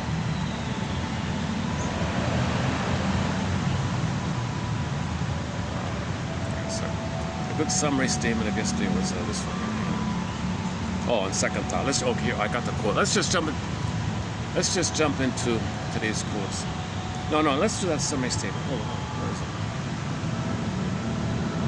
it? Okay, this is a good way to begin today's video. Vogel and Bell have pointed out that children may be scapegoated in order to maintain a family in equilibrium. Quote, the tensions produced by unresolved conflicts were so severe that they could not be contained without some discharge. It is not surprising that some appropriate object was chosen to symbolize the conflicts and draw off the tension. So the problem child is a symbol of stuff about them they don't want to know. They further suggest that the choice of a particular child's scapegoat might be due to the vulnerability of the child due to his dependence. They'll choose the weakest or something. Although he makes problems, he doesn't have much to do, it's a huge relief on the others. So they say it's worth it. Yeah, I forgot. Woodman says that she went to some town or something, like a really well-to-do town, but there was one little section where there was dire poverty and homelessness and all that. Now, they're so well off over there. Any one of them could just take their out-of-pocket change, could fix it, buy them a building, or anyone could have fixed it. No, they all wanted it. All of them in that town secretly coaxed him, prodded him. They wanted him. They want to drive by, have a quick little peek, or read a little news item. They want to see misery, pain, suffering, helplessness, hopelessness. They want to see it externalized so they don't face it with him. So they represented the soul of the person. So they provided a discharge function. They made others feel better. So all that people in that town felt secretly, covertly, they loved it. They feel better by this. They didn't want to help them. Then they'd have to look within. You see, having externalized, then it's externalized. They don't have to look within. It's a defense against looking within. Just see it on the out. You don't have to face it. It is within. It's still within. But the release, the shame release, you don't face your inner shame if someone outside shows all this shame and problems. So in one extreme case of the problem child was the parents were so pent up with each other. They wanted the child to be an antisocial, defiant criminal. And the kid was doing all these awful things. They loved it. They coaxed it. Yeah, are you going to do that bad thing? Yeah, why not go for it? They want him. They vicariously delighted the kid to act out what they can't act out. It's a tension release. So the kid does what they wish they could do. There's some kind of dispersal phenomenon called drawing out. It draws it out. It draws out the tension. It's not surprising that some child was chosen to symbolize the conflicts and draw off the tension. To draw off the tension. So one kid being bullied around, it draws off the tension. Is he beating up all the kids? It draws off some tension on my side. And then if somebody goes to the parents, hey, your kid's causing a lot of problems. When I was a child, I had a hard life, and they make it about that. They twist it or something. So they'll rationalize away, explain away, because they're very invested in the kid playing that role for the homeostasis. Okay, let's leave it there. Okay, for more, once again, check out that art. It's easily available to find. Lots of secondhand copies floating around. Called The Modern Family by Vogel and Bell, chapter 30. Now let's do a preview of 3017, tensions, tension release. Okay, tension release takes, the battery, sorry. Jeez. So where's the cord? Plug this back in before. See, I have to keep this plugged in, otherwise I lose the whole video. Forgot about that. So, I buried the battery. Give me a second.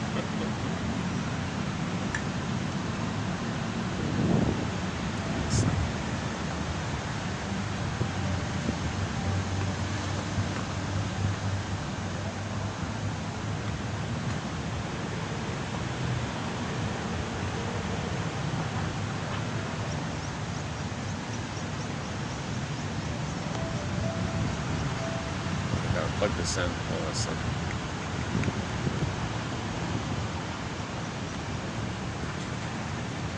All right. Is it working? Okay, stay tuned.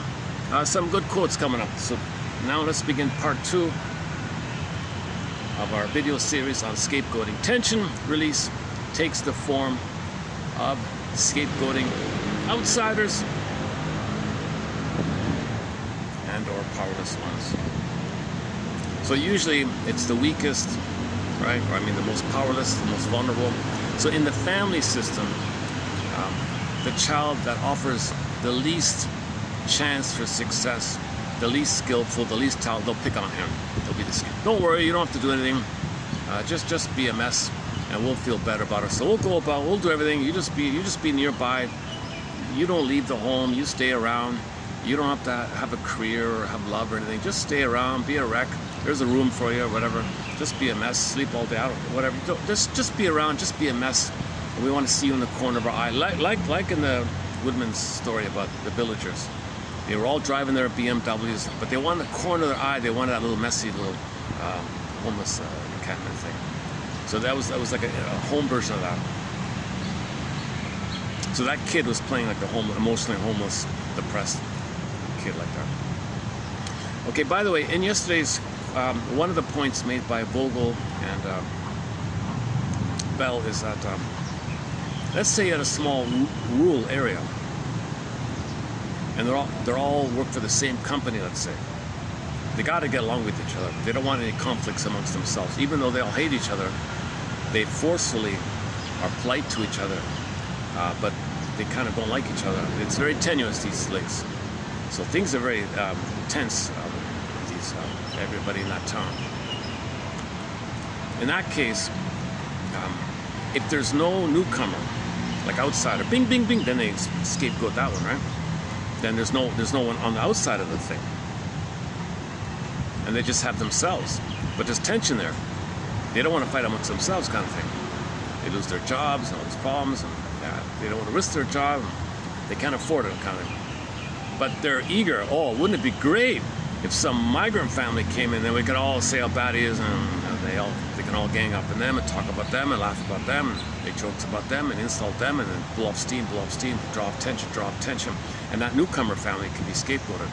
And that scapegoated family, by the way, that scapegoated family already has stress, because maybe they're from a country that was plundered and pillaged, so there was stress.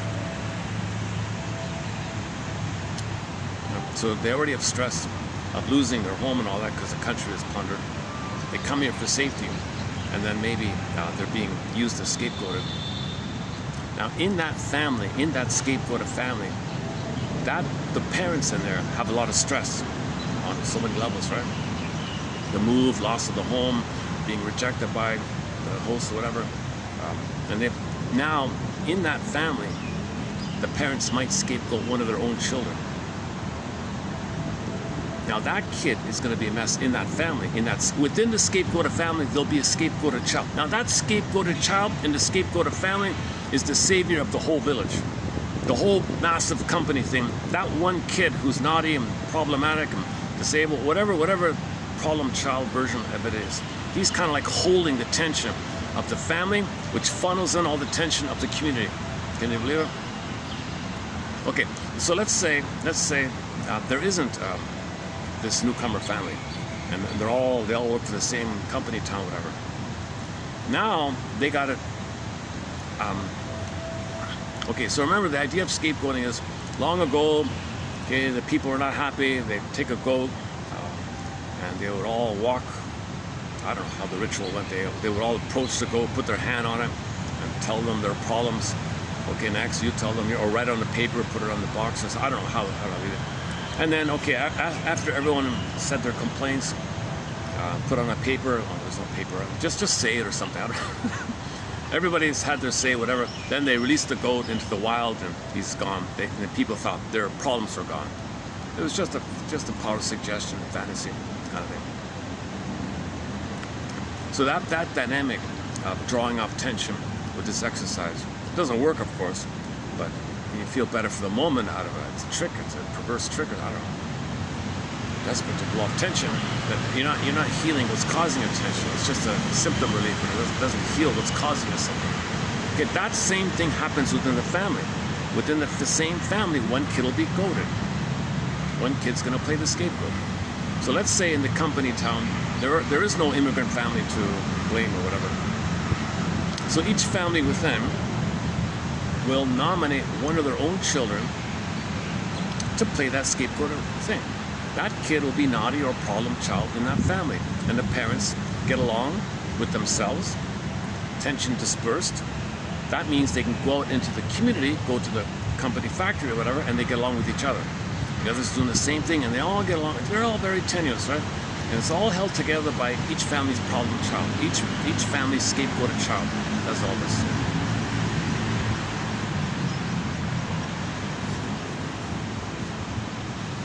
Another version is maybe just one family really scapegoats the child, and the others maybe don't do it too much. Then those other families will scapegoat that family. You see, so the same dynamic. The problem kid will be the scapegoat of the family, and if that family is the scapegoated family for the community, then the scapegoated kid is playing the scapegoat for the entire village, towns, whatever. So this is drawing off tension. So sometimes these kids are called saviors. Sometimes some authors call these kids saviors. Let's see. The chosen one, the savior. Like, oh, I'm sorry. I think that's what it might be. Let's see, hang on.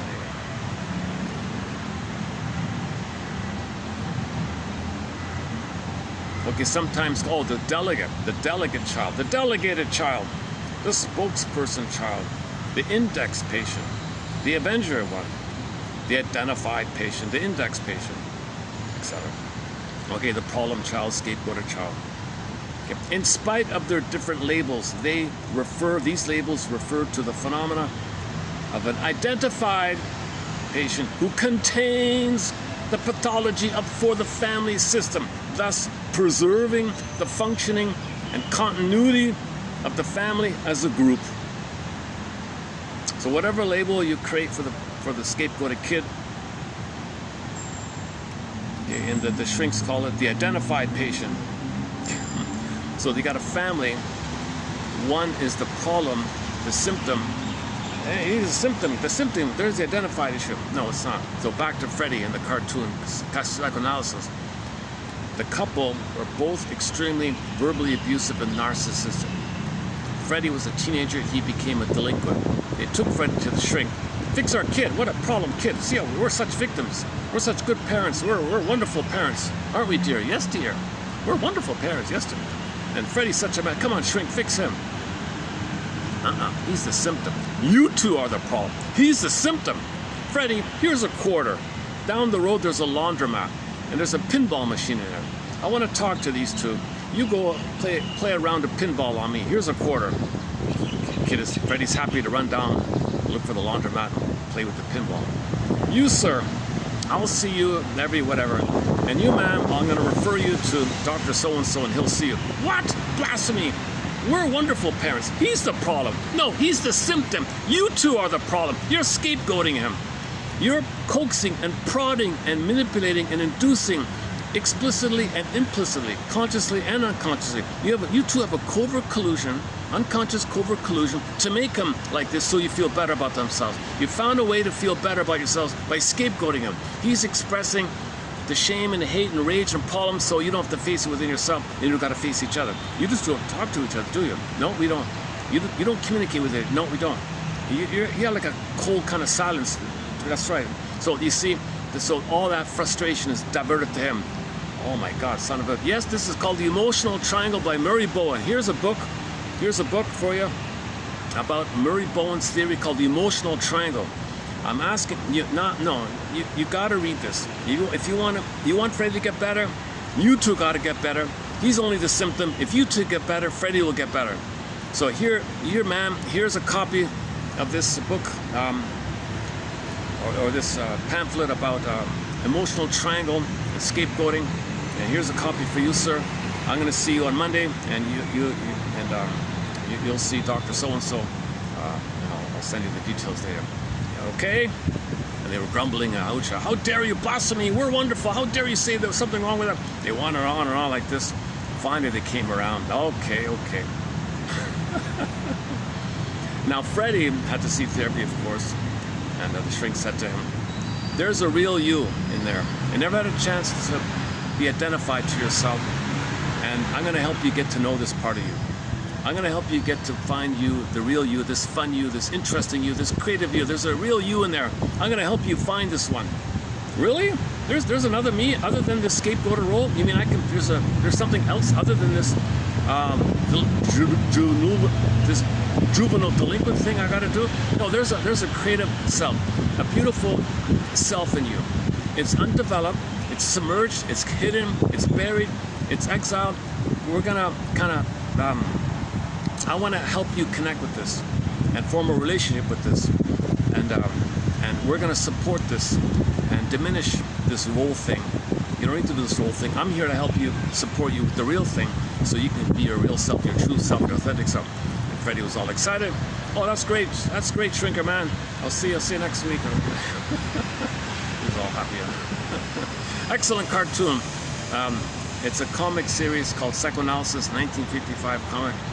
Lost for decades, but 6.5 years ago, Dark Horse Publishing exhumed it, digitized it, and it's available through them in digital form. And for a while they had a special limited edition of the hardback, the complete run. There were 4 issues, 12 therapy sessions, 3 clients, one of them being Freddie, the other 2 Ellen and Mark. So that's the best 101 to psychoanalysis. Still, hands down, in my humble opinion, the best 101 introduction to all this. It teaches you about family systems theory, like scapegoating with Freddie. Okay, Mark was the womanizer, Don Juan. Ellen had this masochistic kind of self-defeating thing that she was doing. And Mark had separation anxiety, womanizer, hated women and all this. He was the woman hater kind of guy, bigoted kind of guy. So he was like the bully one, the aggressive bully one. Ellen was this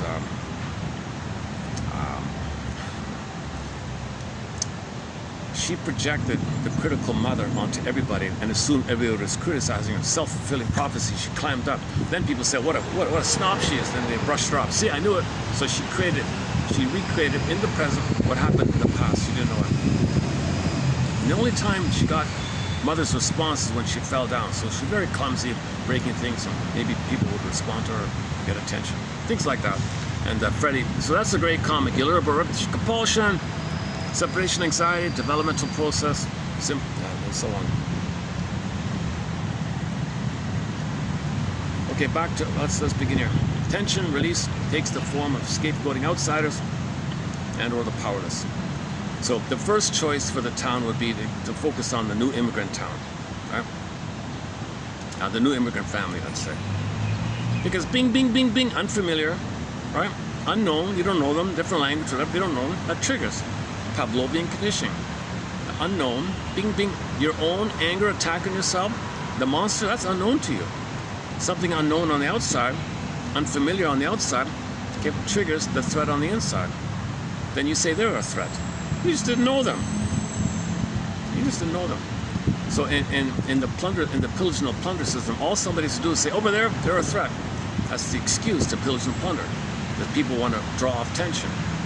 So the psychology of propaganda, it's a branch of the pillage and the plunder. So anytime they identify a place they want to plunder, they just tell the people around them, oh, they're a threat over there. Oh, really? Okay, fine. They feel release. They don't know that they're not a threat. You want to believe there's a threat. You always want to believe there's a threat to draw off tension, because you are your own threat to yourself. If you can distract yourself and project on the outside of the threat, that disperses and draws away, what's it called again? Draws out some of the tension. So the example was some big company wanted to plunder a country, and that country has already plundered from previous invaders and all that. So they just said, oh yeah, over there. Yeah, they're, let's just make it out. Oh yeah, they're a threat. Oh, okay, fine, if you say so. But the reality check, now you got poverty and misery and people dying and 80% of the population suffering. All you got to do, oops. Okay, that was the preview. I was doing like a preview quote in the pipeline or propaganda yesterday, a little bit. It was 2 days ago.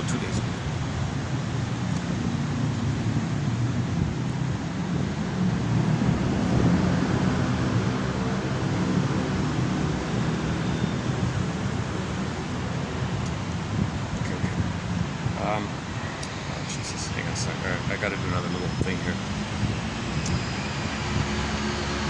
Give me a couple seconds. I got to cover some unsightly thing in front of me here. Hold on. One second.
Later. Well, let's continue with our what's here, 3017. Okay, here we go. Tension release takes the form of scapegoating outsiders. So the outsider fear the unknown. Unknown just triggers the original unknown. Mother betraying you, that's a huge unknown to the baby. What? There's a monster now? His anger? He only expects a mother who loves him. In his mind should be a loving mother. It's missing. In the vacuum is rage, attacking himself. That's unknown to him. This is alien, quote-unquote alien thing to him. Okay, strange, alien, unknown, threatening thing. So something unfamiliar to you triggers the original unfamiliar. It's out of the baby's world that mother would betray him and fail him and do all that. It's out of his expectation, out of his world. So sometimes rage looks like a little alien sign. You can think of it like that. So when people talk about aliens, okay, that's just code for the need to disperse. You're scapegoating on the sky. So alien up there, you're scapegoating the sky. What are you talking about? You're blaming the sky. As above, so below. You project to know the blow. It's too painful to know the blow, but to know the blow, you say it's above. Projection is the means of bringing repressed, unknown material to your consciousness. So people say, oh, the alien up there. Whoa, whoa, whoa. You're trying to get in touch with the idea that you were in a rage at your mother. She was distant and cold and used you, exploited you. What the hell? Confusing, to say the least. But your rage colors it, and 99% of it, your rage, and poof, monster. That's an unknown thing. It's an alien kind of thing. That's all it means. So anybody who says this, chances are what they're trying to say is, mother, ignore me and I hate myself. And my hating myself is a threat to myself, but that image of the threat is a personification or representation or spokesperson, or spokesperson. That image is a spokesperson for me saying to my mother, I'm enraged at you, And mother, please don't misunderstand me. My rage is an SOS for your love. I'm not saying you're a bad mother. I'm not labeling you. I'm not criticizing you. I'm just saying I want your love. I try to say it normally, but you were so caught up in your past and your narcissistic agenda, you're so blind to me. So that's why I became more desperate, more enraged. And now you're insult to injury. You think I'm criticizing you. You're just so blind. Do you realize, mother, how blind you are to me? Yeah, misattuned. We're misaligned like that. You're focused on yourself. You should be present for me. But you want me to be present for you. I can't be present for you. You should be present for me. Now, that's why I'm so enraged. I'm trying to get your attention. It's an SOS thing. Mother says, you can't be angry at me. Okay, poof, it goes in on himself. Now he's got a monster, alien. It's bugging him, attacking him. All you got to do is say, something over there is no good. Oh, bing, good, there, tension release. You're going to draw out some of your tension.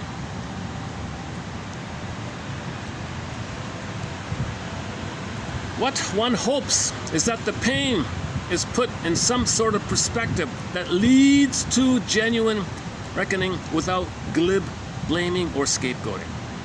Okay, so what we're trying to do here is that we want to find some perspective, some self-awareness that leads to some kind of understanding rather than glib blaming or scapegoating. Our next one here. As the Kleinian theory of defenses against anxiety explores, individuals may collectively project bad objects onto a single member of the organization. For example, the manager, or a stigmatized social group called prejudice racism, while interjecting the idealized qualities of a good object. Scapegoating is thus a feature of many organizations enabling individuals to deal with internal anxiety. This quote adds the phenomena that you may absorb in the good thing about them. So you split things around, right? So whatever good you say, I have that. I internalize the good thing I see about them, and the bad thing I have, they can have it. They're all the bad. All the good they are, split, I have it. It's mine. All the bad I have, over there, it's theirs. Okay, so in this company here, while interjecting the idealized qualities of a good object. Oh, hang on. Oh, sorry, did I get that right? As the Kleinian theory of defenses against anxiety explores, individuals may collectively project bad objects. Okay, the bad object is the monster image, the id monster, the monster of the id, the threatening thing to you. It's your anger at yourself. That's a threat to you. That's the bad mother. It's not really the mother. It's your response and reaction to the mother. It's mainly that, right? Alice in Wonderland, differentiation there. So you project that bad onto others and say others are the thing that's within you. But the thing that's within you is your cry for mother's love. Everything's love or a cry for love. So prejudice is a cry for mother's love. In conclusion, prejudice is a cry for mother's love back in the nursery. Yeah, somebody made an interesting point. How is it that our unconscious, like when you're, Robert Bly said this, like in the daytime you can speak, right? Theoretically, when you're sleeping, it's all unconscious. But there's language in there. Okay.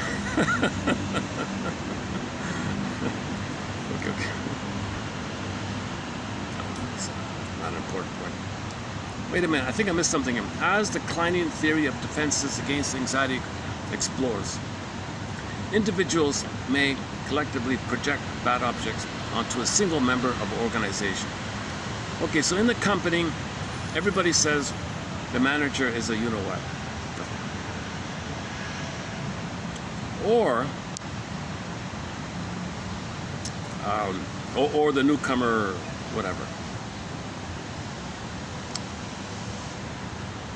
Okay, so traditionally, this is written a long time ago, so commonly known as race. But there are no, so prejudice, we just say prejudice. So just as you say, the managers of such and such, all people who speak this language, it's like the same mechanism. Okay, at the same time, people with either or interject the idealized qualities of a good object. Scapegoating is thus a feature of many organizations enabling individual deal. Okay, I'm not too clear what he means here, but so it could be just in general. It may be whatever good you see, you say you have it. So whatever good you see about the other person, you just assume it's yours. You pretend it's yours.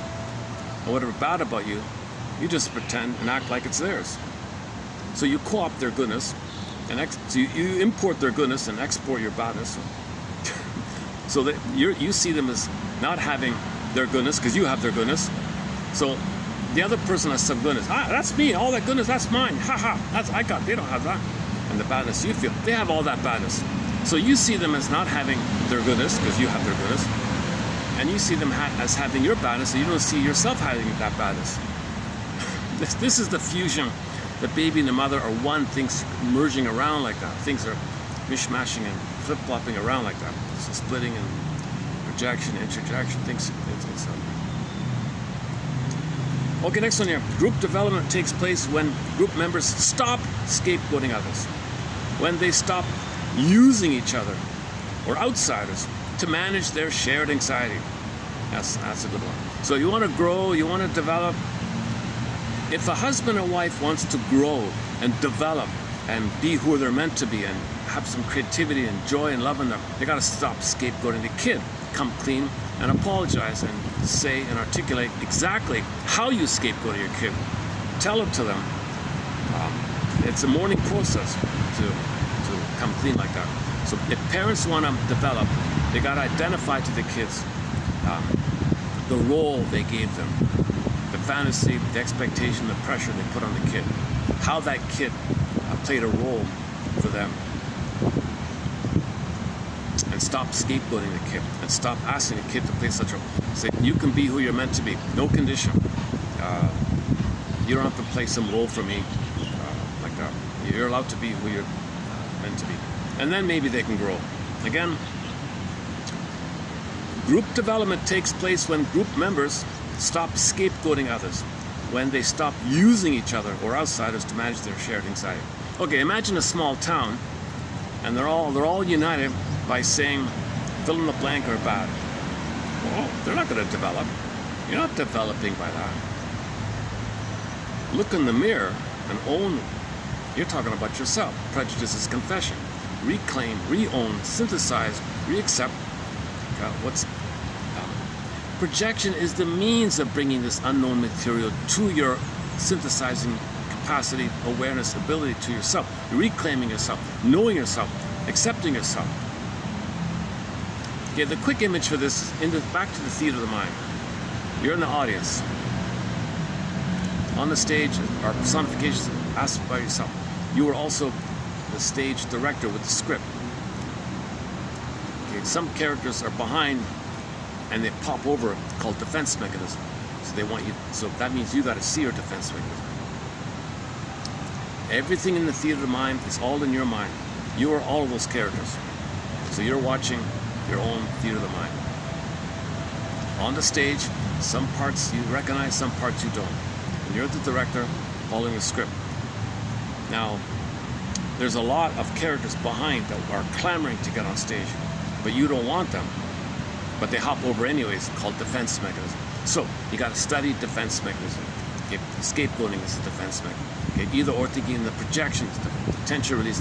These are defense mechanisms. Defense mechanisms are things we do to not feel inner pain, anxiety, shame, etc. Okay, identification to aggressor. Okay, the flip-flopping thing. Okay, you're the mother and you're me. I'm my mother and you're me. These kind of projected things. Reaction formation, double thing, all these, etc. So we have a good dozen defense mechanisms. Now, ultimately, at some point, what gets on stage is going to be this wounded little child. It's you. He's kind of bound, wrapped up in ropes or something, and he's too afraid to speak. He wants to say something, but he's so afraid nothing comes out. That means that's you waiting for you to say thank you. So you look at that little child on stage and say, thank you for dealing and coping and doing what you had to do. Thank you for carrying this burden. Thank you for roping yourself up. Thank you for coping with this traumatic mother. Thank you for adapting. Thank you for putting yourself in a pretzel. It's painful.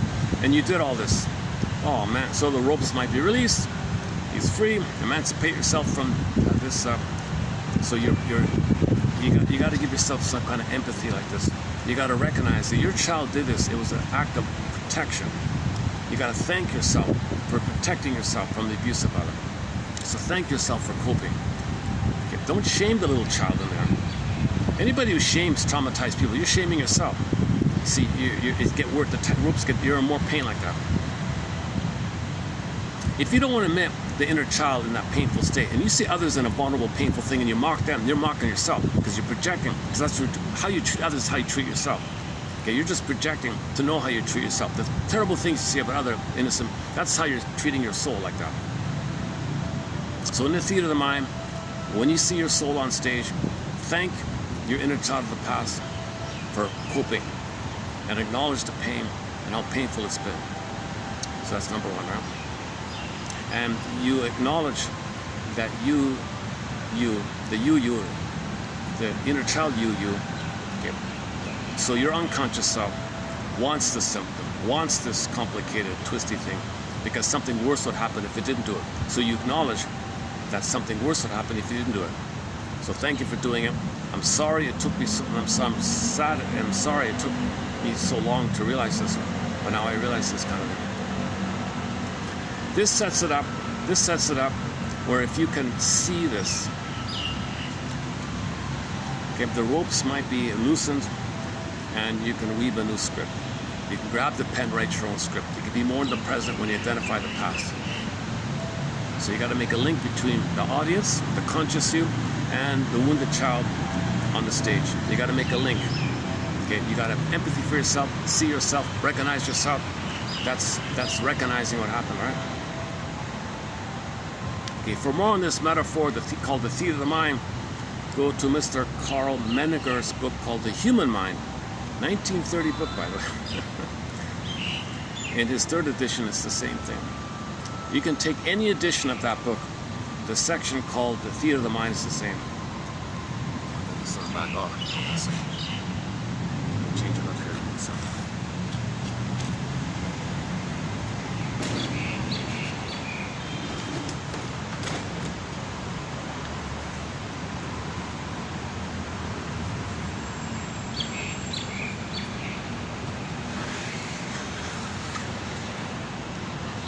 Oh, geez, the lighting's not too good here.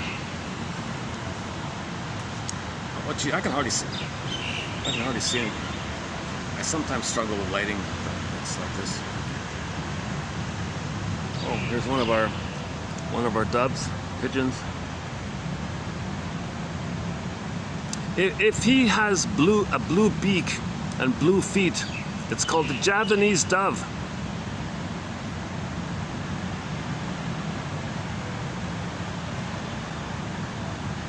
From Indonesia.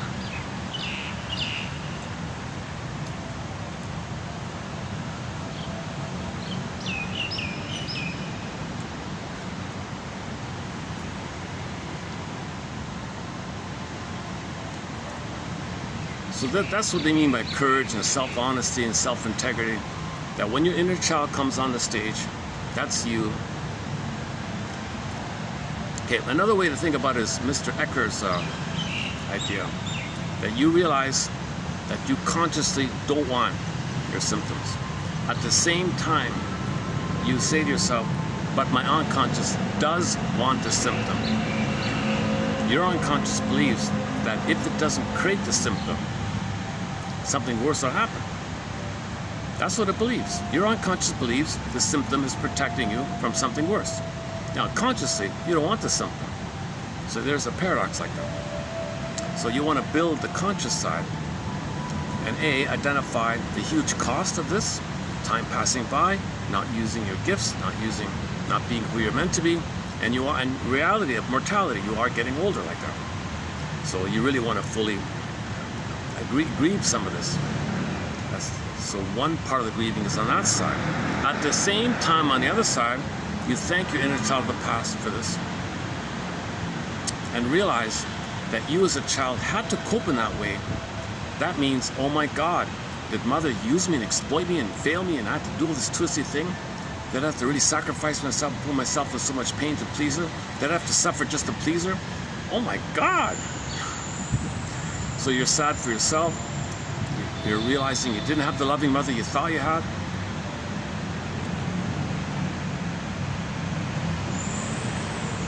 Okay, for more on that, check out Bruce Ecker's book, a thing called Memory Reconsolidation. So you hold the two sides, juxtapose the two sides, and the theory is the system does seek updating. If you identify how your unconscious wants the symptom, it can be released and you can move towards being in the present. That's the theory. It's a little similar to the theater of the mind idea, just to make you aware of the two sides. Remember, you want the linking, the yin and yang, right? Unconscious to conscious. Okay, moon and sun, day and night, yin and yang. You want what they call experiential knowing of the affect of your feeling, the yin, and your comprehension and understanding of the syntax of the yang. You want there to be interplay, that your yang is from the yin. Your doing is from the feeling. The feminine is the boss. The feeling, the soul is the boss. Okay? The doing comes from that. So that's what they mean by the phrase maiden king. Maiden king. Feminine is the king. The doing from the feminine. The feminine is the boss. Your embodiment, your sense of self, your real self, the quote-unquote human side of being human. There's the inner king or inner queen idea. And then you do from that, it's all good, whatever you do from there. When you have your embodiment, it's going to be about expressing what's unique about you. So that's the sourcing. Oh, yes.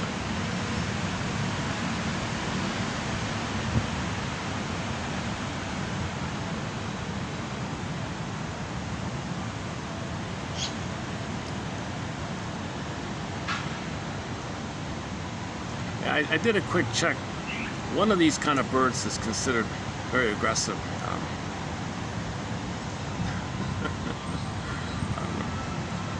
He's not welcome in certain parts of the world or something.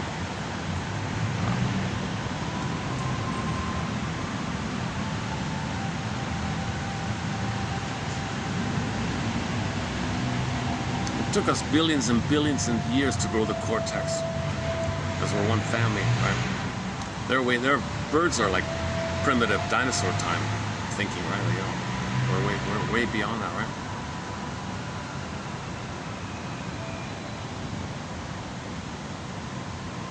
Only humans have an unconscious. Only humans have a twilight zone behind the mirror. Okay, and we're all the same in the sense that same organs, same inner system, same developmental needs. Traumas express similar themes in our stories. You take a myth or fairy tale from any place, any time, anywhere, the same patterns. The motifs are code for psychological trauma of development. All this stuff is code for inner development, child development. Okay, back to scapegoating here. Yeah, today I'm dealing with. I'm not in a very present, fresh mood here. I'm really absent-minded today. My goodness.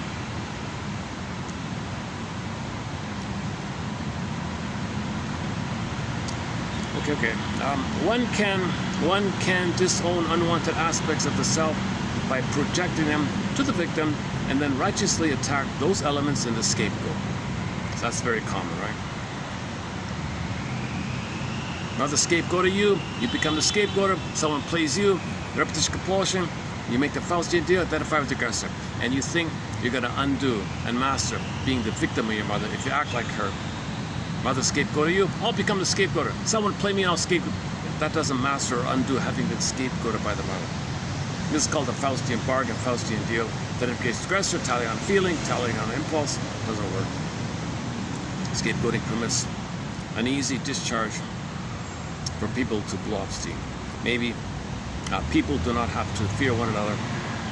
They do it automatically. Okay, so in the small town, they all have an unspoken wink, wink, nudge, nudge assumption that they're not gonna be angry at each other. They'll just complain about something on the outside. And it's like an agreement. They'll never criticize each other. they'll just say people in the other town. I remember one sitcom about two small towns side by side, two rural, everything was the same about them.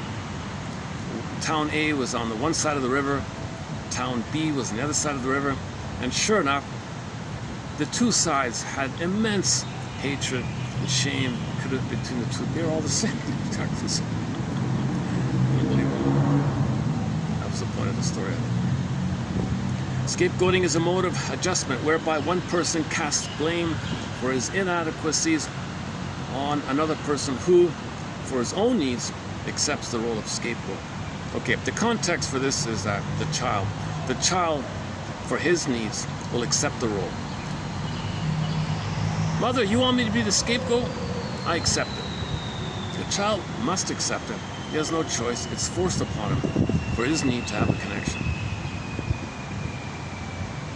Okay, there was a cartoon in this article of a really pompous, bossy mother in a large, heavy-set mother, very scowling, barking, pointing, kind of aggressive, bossy mother, right?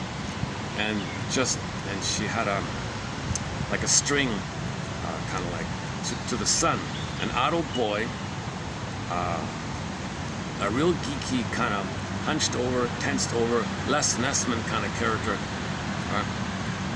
WKRP. Caption to cartoon of bossy mother with sickly adult son. Mother uses son as scapegoat in order to hide from her own inadequacy and guilt. Emotionally ill herself, she controls his behavior to suit her needs.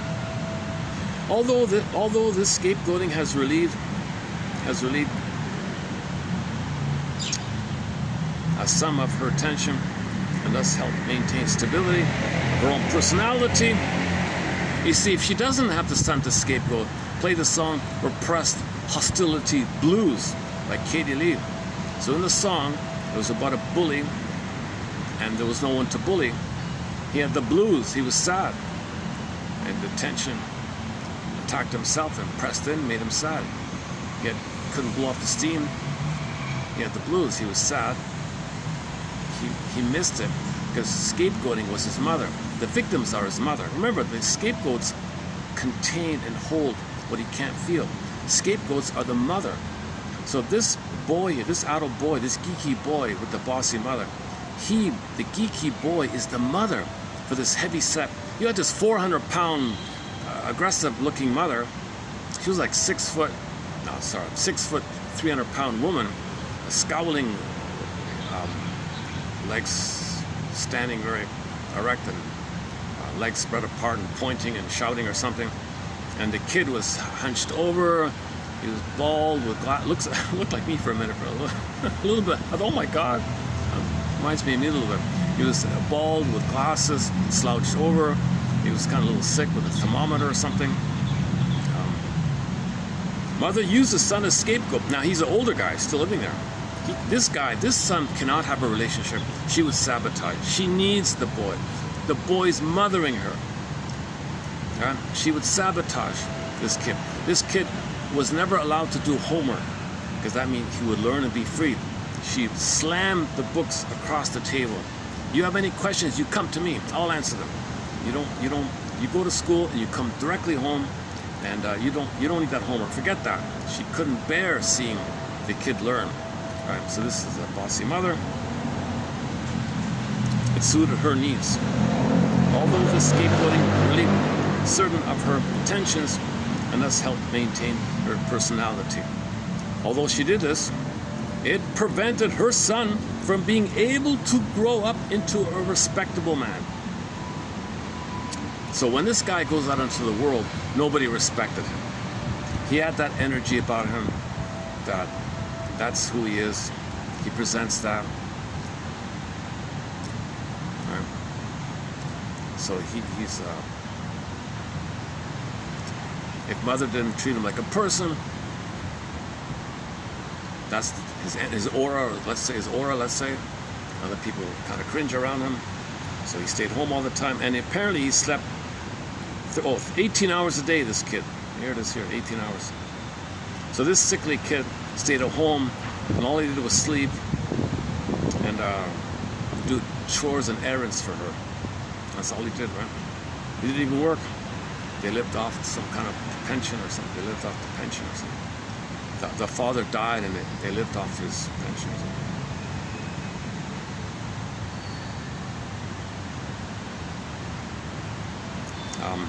His self-esteem is so low that he feels unworthy of having a girlfriend.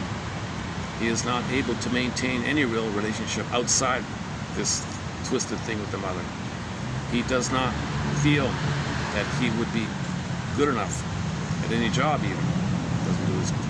Doesn't even bother with work. The main thing he does is sleep, often 18 hours a day. Jesus Christ. The choice of her son as a scapegoat. Okay, a similar case scenario from the same author here. Okay, she talked about two scapegoated boys. This other one named Jay, okay, he was scapegoated because he was the weakest, less talented, brought home the worst grades, right? He is dependent upon her and cannot leave the home situation. Because his personality is still flexible, he can be molded into the role his mother assigns him. As he takes on those characteristics which the mother dislikes in herself, he becomes an appropriate object.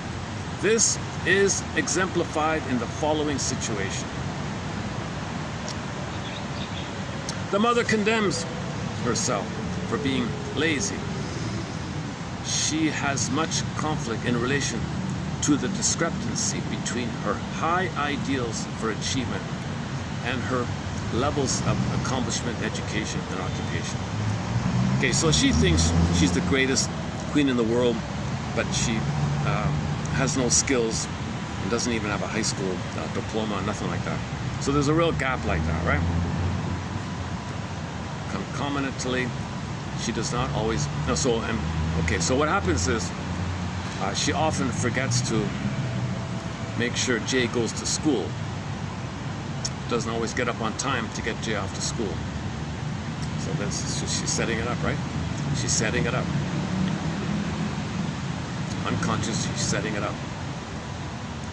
The boy then thinks, oh, mother sleeps in. Oh, I guess I can just forget about it.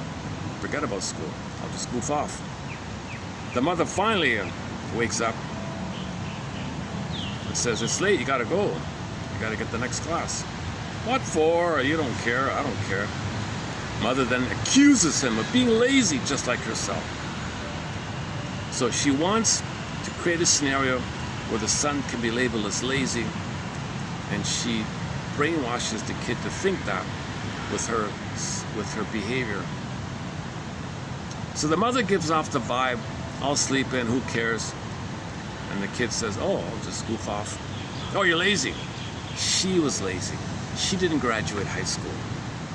She doesn't want to admit she's lazy because her narcissism glory that she's got to play the role of star for her parents. So she's a star in her mind, she's a legend in her mind, and she's got to maintain that.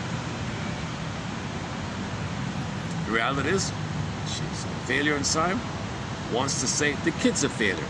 Make the kid be a failure by this behavior and say you're a failure, to not feel that she's a failure, stuff like that. All right. The scapegoats symbolize troubles and drain tensions. Now, those are good summary statements. These two scapegoated kids, they symbolize troubles and drain tensions. The scapegoats symbolize, quote, troubles and drain tensions. So the mother's tension is drained. All right, next one. According to these two authors here, 1973, quote, no single phenomenon occasions more distress to the outside observer than the act of scapegoating.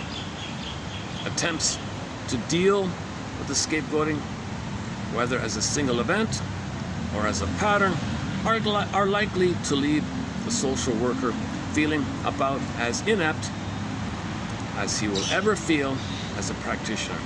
Try as he will, he may find it difficult to get beyond, quote, but that's not fair.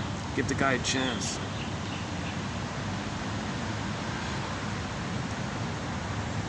Okay, so in the schoolyard, if one kid's being beaten up on, all the other kids just stand around. Maybe they're thinking, gee, that's not fair. Why don't you let them play with us? They feel badly, but they don't know what to do. Some of these kids might become social workers to process and relive this or something. Next one here. Okay, Jane Elliott. This reminds me of Jane Elliott. The group learned a valuable lesson about dehumanizing people and then reversing the process. A lesson that too many an adult in our world has still to learn. And the famous Jane Elliott, right? Okay, if you're not familiar with Jane Elliott, check out Jane Elliott, her lectures and all that. I won't redo it here, but she had a class of kids and just randomly said, half of you seem to have hazel eyes, half of you seem to have blue eyes.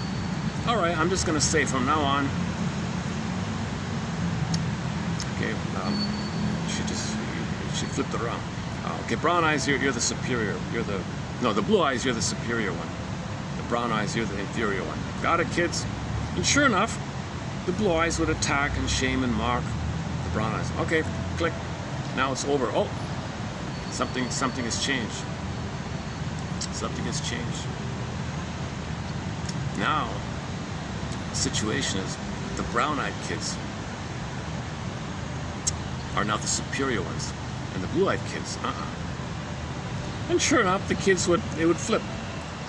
And then the blue-eyed kids said, man, oh man, I get it. I feel what it must be like to scapegoat the other side.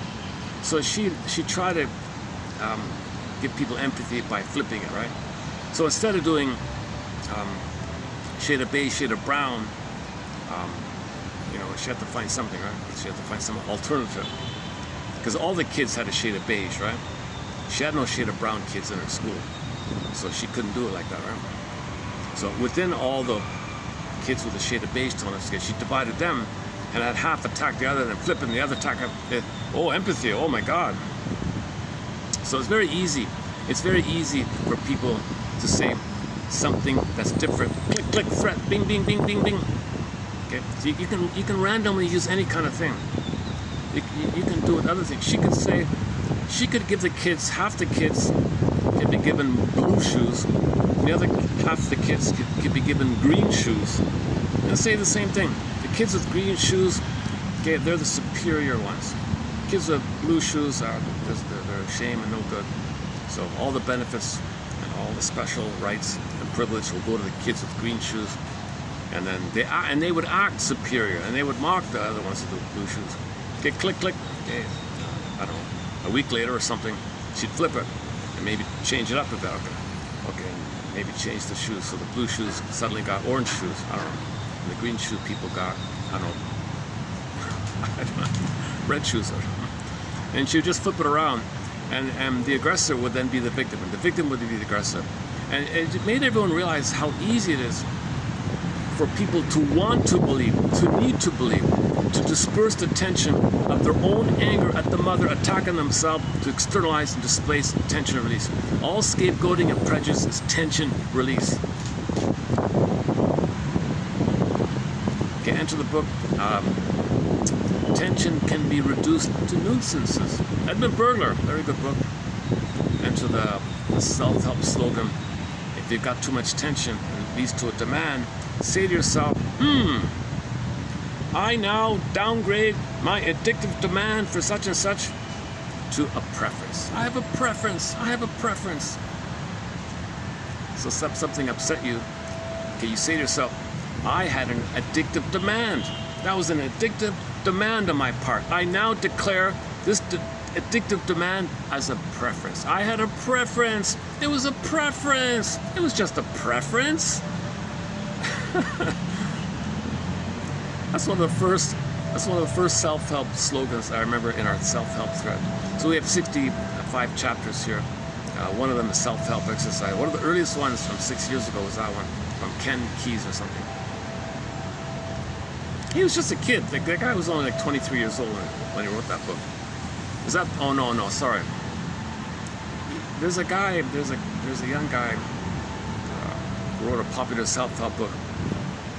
His main self-help exercise is: if you're upset, say to yourself, "I'm upset because I had an addictive demand." Okay, let's say I think maybe I slighted myself when I bought the coffee at the shop.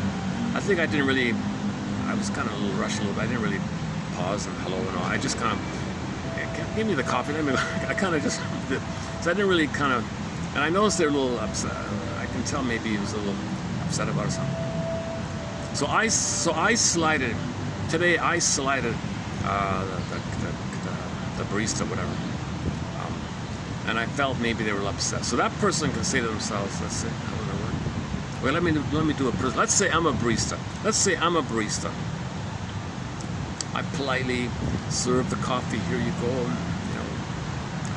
Is everything okay? Anything else? And the person barks and whoa, and I get a little upset. I'm triggered.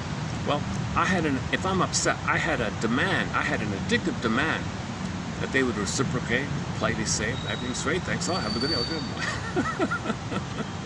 But if they just barked off for whatever reason, and I felt slighted, I was triggered, then I can say to myself, aha, I had an addictive demand. That person would answer my polite inquiry and respond and have a pleasant exchange, and they were okay. Let's be civil here. But he was in such a hurry, he ran off. I was upset. Okay, so I think what I had was not a demand, but a preference. I had a preference for the pleasant interaction, and everything would be okay. I had a preference. That's all it was. It was a preference. My preference wasn't met. I'm okay. It's not an addictive. If you make it an addictive demand.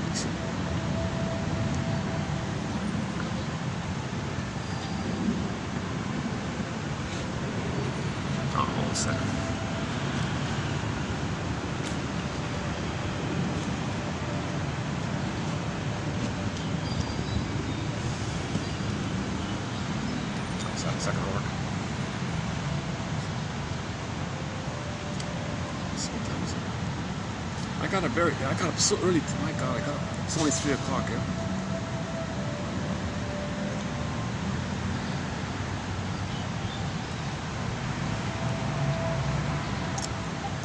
Okay.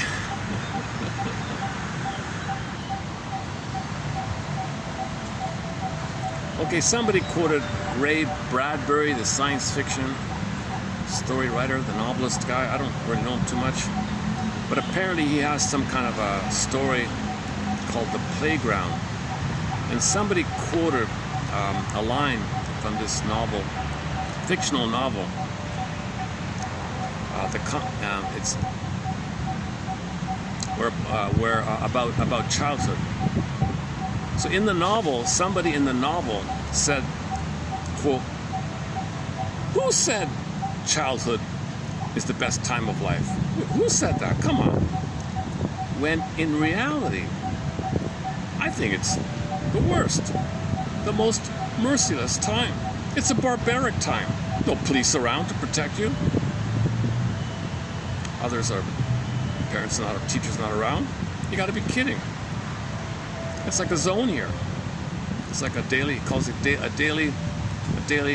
battle among children. So in the playground, it seems to be in the playground, there isn't much healthy play. It's aggressive, blowing off steam. Maybe one kid is being attacked. I don't know. So in the playground, there's a lot of fighting, I guess, in some areas. That's the model of the world. That's how they deal with tension. Okay. Let's take. Okay, that's not too helpful. That's not too useful. We can take that one out, right? Okay, let's take that Bradbury one out. All right. Next one here. If it's not helpful, I'm going to take it out like that. Okay, next one. So we know about the goats, right? We heard about the goats and all that. Apparently, in classical Rome, they used a person, an actual person, instead of a goat. In classical Rome, every year, on a particular day, every year, according to the calendar, on every like once a year, they took some guy, wrapped him up in skins, it says here, clad in skins, and was led in procession down the street like a parade. Everyone would say what they want to say to him, like a goat kind of thing. And they drove him out of the city. Get out of, hit the road, Jack. Don't you come back no more. So they would do a hit the road, Jack, back in classical Rome time. And they thought that magically this would cure them. Silly. And the name they gave to this role, to this scapegoated role, they have it here as Mamurius Venturus, whatever it means. I haven't looked it up here. The notion that a group of people could transfer their guilt and sufferings to another being who then carries their burdens. The core assumption being that the victim is to be blamed for each particular societal misfortune. Okay, back again. Go to the closing scene of the film The Big Short, the very final like caption on the screen there. Oh,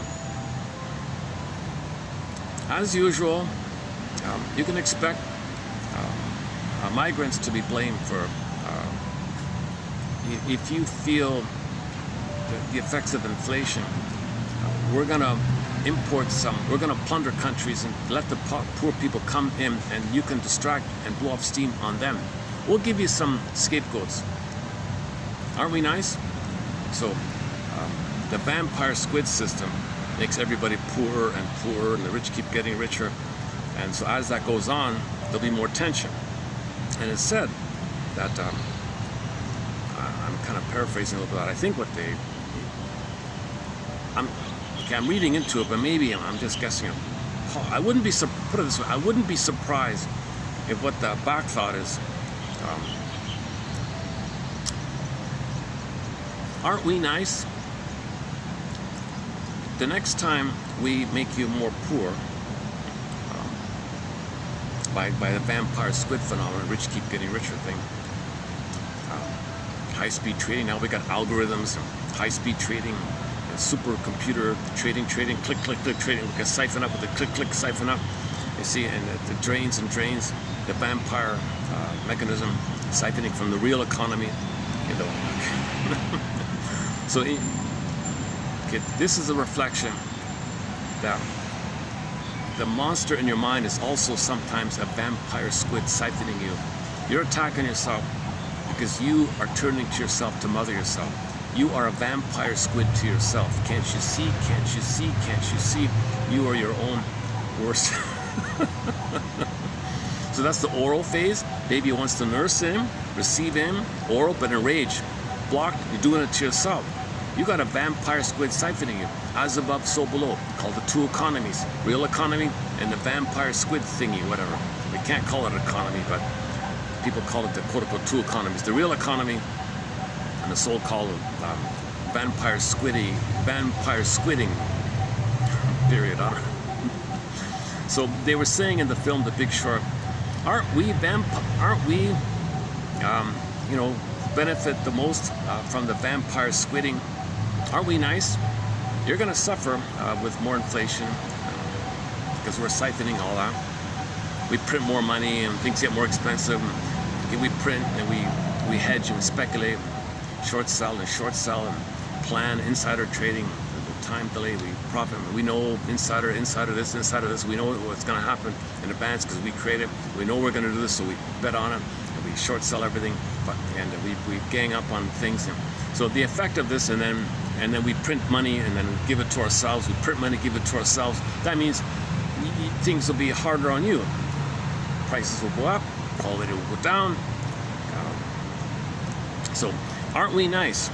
We're gonna, we do this all around the world, right? So we'll just let some people from plundered places with a different shade of skin. You have a shade of beige, they have a shade of brown, right? We'll let them come in. That'll allow you to direct your tension release and scapegoat those people that we plundered in other places. So we'll import some scapegoats for you. Aren't we nice? Aren't we nice? Aren't we great? And they say, yes, you're great. Because babies always must split. Good breast, bad breast. Yes, you're great. Babies must think the mother's good. So people experiencing economic hardships, they'll say the ones doing it, oh, they're good, mother's good, mother's good. So babies always say, mother's good, right? So the people will say, oh, yes, you're good, you're good. That's right. So click, click, either or. Okay, well, we'll bring you a click, click. We'll bring you the other side of your brain, of your anger attacking itself, the vampire squid in your mind. So first of all, in the outer world, there's a vampire squid phenomena siphoning the real economy. Okay, each person has a real soul, but the vampire squid is gobbling it up. It's draining, it's painful, like that. So as above, so below.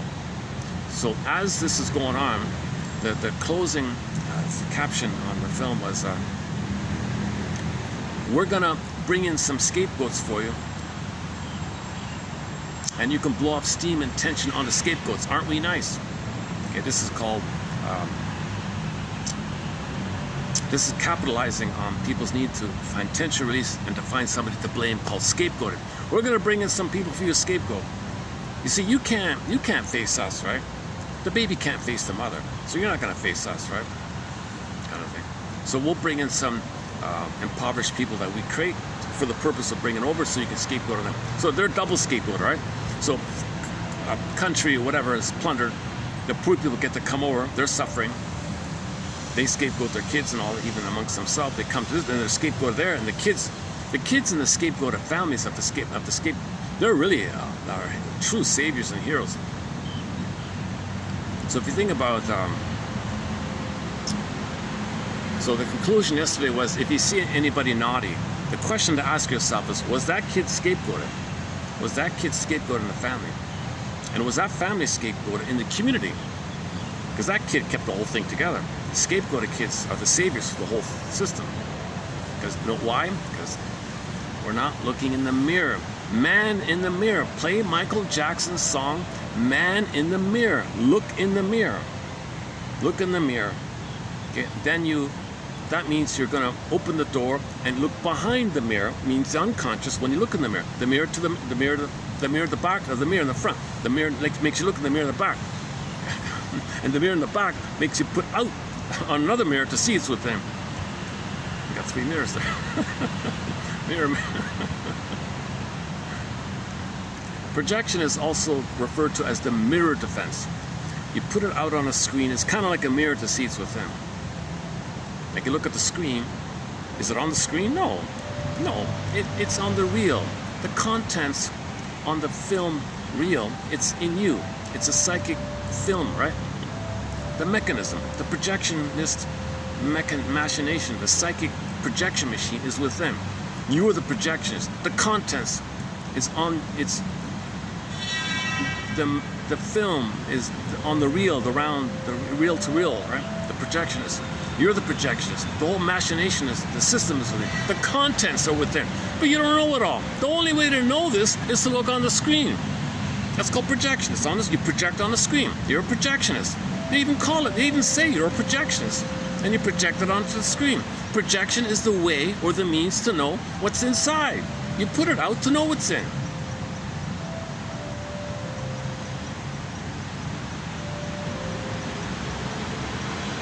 So the plunder system does the vampire squidding. People feel tension. Tension, click, click, either or. Okay? Then you import people to do the either or on. I'm good, you're no good. You're the threat. You're no good, you're me no good, me, and you're the threat mother. So they're scapegoated. So people in other countries are plundered and pillaged. The places are plundered and pillaged, so they're scapegoated, of course. They got to play the role of handing over things and being dead and all. It's so sad, right? Okay, for more on this issue of the plunder system, it takes 50 hours to run through. As above, so below. We got 55. We now have 55 points about the as above, so below. So if somebody has emotional poverty, the below, okay, you feel like a debt or a guilt or put others in debt, you have to keep giving to the vampires while others keep giving to you. So at the closing narration, yeah, how does it go again?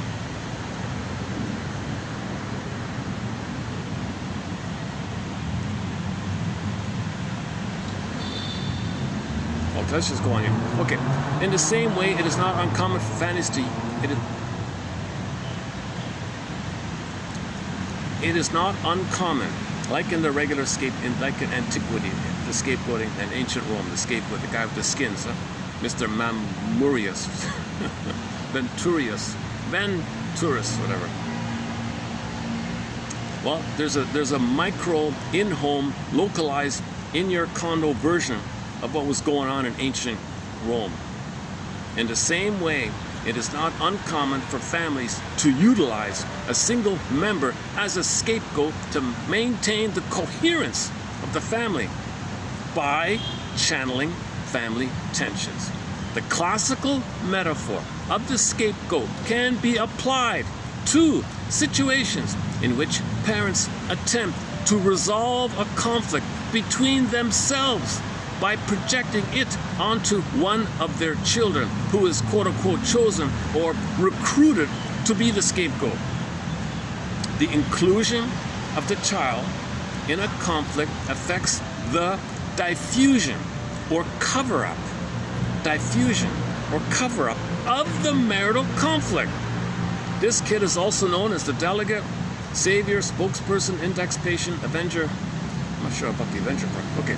In spite of their different labels, these labels refer to the phenomena of an identified patient, okay, or problem child, right, who contains the pathology for the family system, thus preserving the functioning and continuity of the family as a group. So how do we end this thing?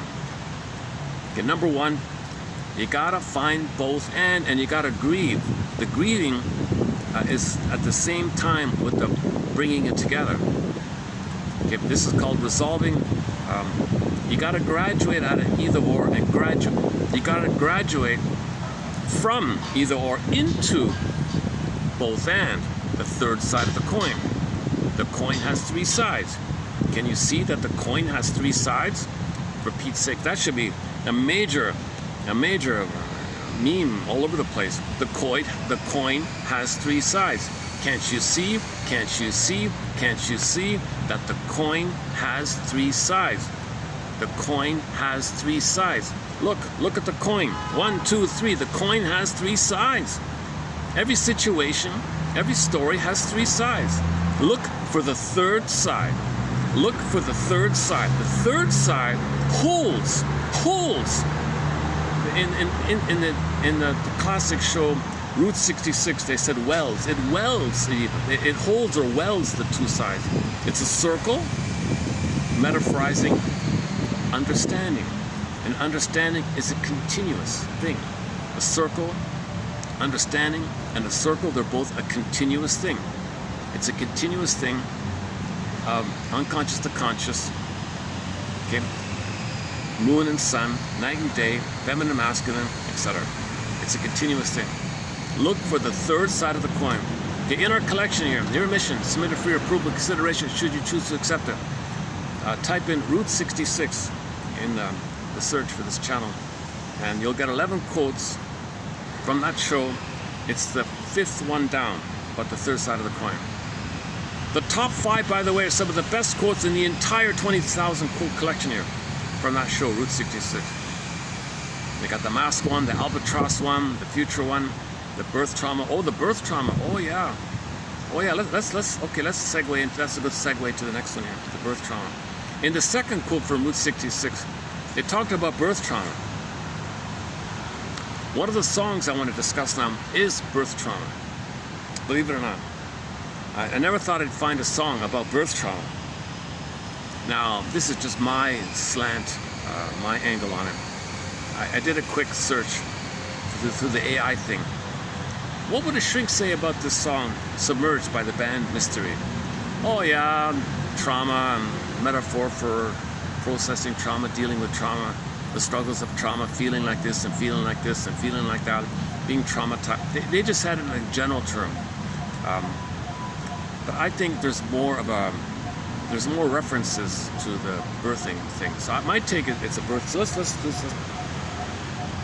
so the story starts with birth trauma, let's say. Okay, hang on. Do I have the lyrics here? Okay. I'm just going to read a part of the lyrics. If these ads can stop, man, oh man, these ads are so annoying. Eh? They just flash like those billboard things. They're just endlessly flashing. You get it on here. Oh, Submerged. Yeah, here we go. Submerged. Mystery. Their second album, out of Quebec. Great band out of Quebec. The leader is a guy named Michel Saint-Péray. They're still around. They started in the 90s.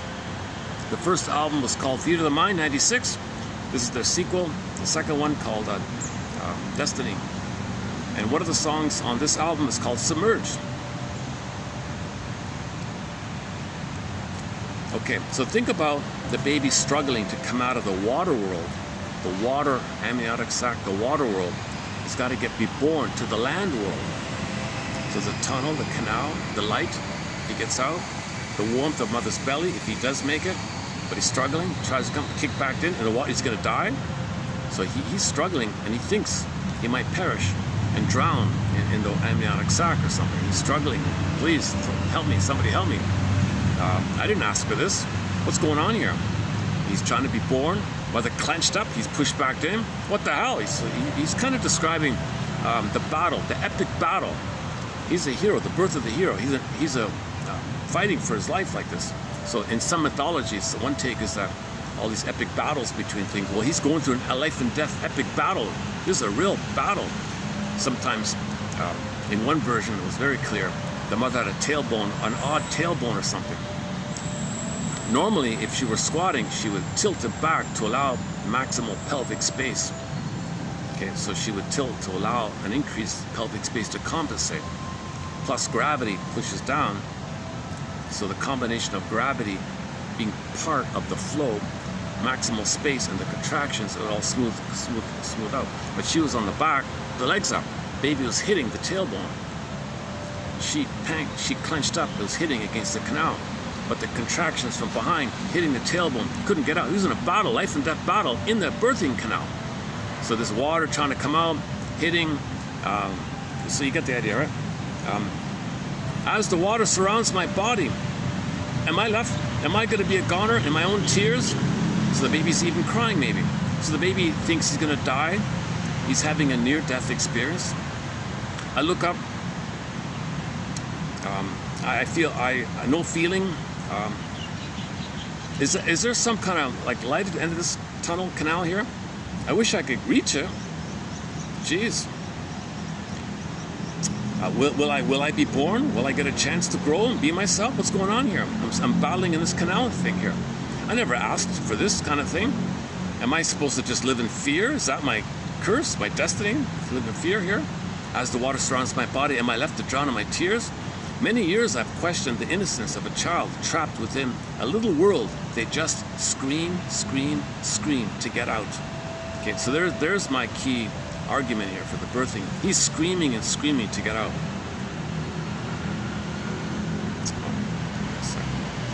These goddamn ads. He bangs his head against the surface.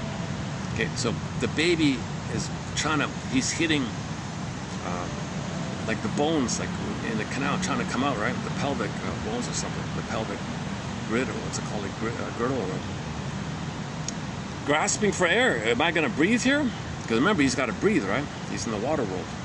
He struggles. She struggles. Till the child reaches the top. He's breathing. She's breathing. Just hold your breath. And this one's going to take you down far. Oh, hold your breath. You're not going to be born here. You're going to go back in the womb like that. You can't be born here. Struggle here. I know that it's crazy. Do you think I'm lazy? My mind's getting hazy from the flood that surrounds me. So he's losing his mind. He's feeling helpless, lazy, hazy, disassociating, crazy. Somebody teach me how to get out of this. Teach me how to swim here. Teach me how to swim out of this canal. So he's begging, I beg you, just one little swim, and I'll leave you alone. Just teach me how to get out of it. Teach me to be born, and I won't ask you for anything else. I just want to be born safely, and I won't bother you. Please, he's begging, he's bargaining. He's bargaining. Mother, just let me be born without dying, and I won't ask you for anything. I just want to, right? So what did he learn? What's he learning here? What's he learning here? If the world has taught me one lesson, and that's my life beyond any reason, and what I don't understand comes so easily. So he has a pattern in life where he's trying to understand the normal thing that he's supposed to be born. He's supposed to have a normal experience of the mother squatting maybe, or, okay, I'm not a doctor, but traditionally the mothers would squat or use a birthing stool to allow gravity. If you put the baby on the back, the gravity's pushing down. The baby's being pushed down. Gravity's against the thing. That's on purpose, to hurt the baby, to break the bond, to all this stuff. That's one theory. I'm not a doctor, disclaimer, but I saw somebody on YouTube talk about how she tells women that they have a choice. Dear ladies, did you know you have a choice about the position you can take when you're delivering your baby? And she ran through the list like that, the pros and cons idea. She was trying to be neutral, but she kind of leans towards, the natural way, if possible. She's a professional midwife or something, so it's physiologist, whatever it is.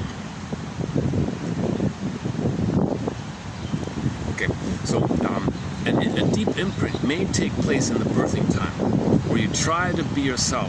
Whoosh, pain, blot it out, hazy, I don't understand. I'm crazy, I'm hazy, I'm lazy. Okay, that's the first imprint.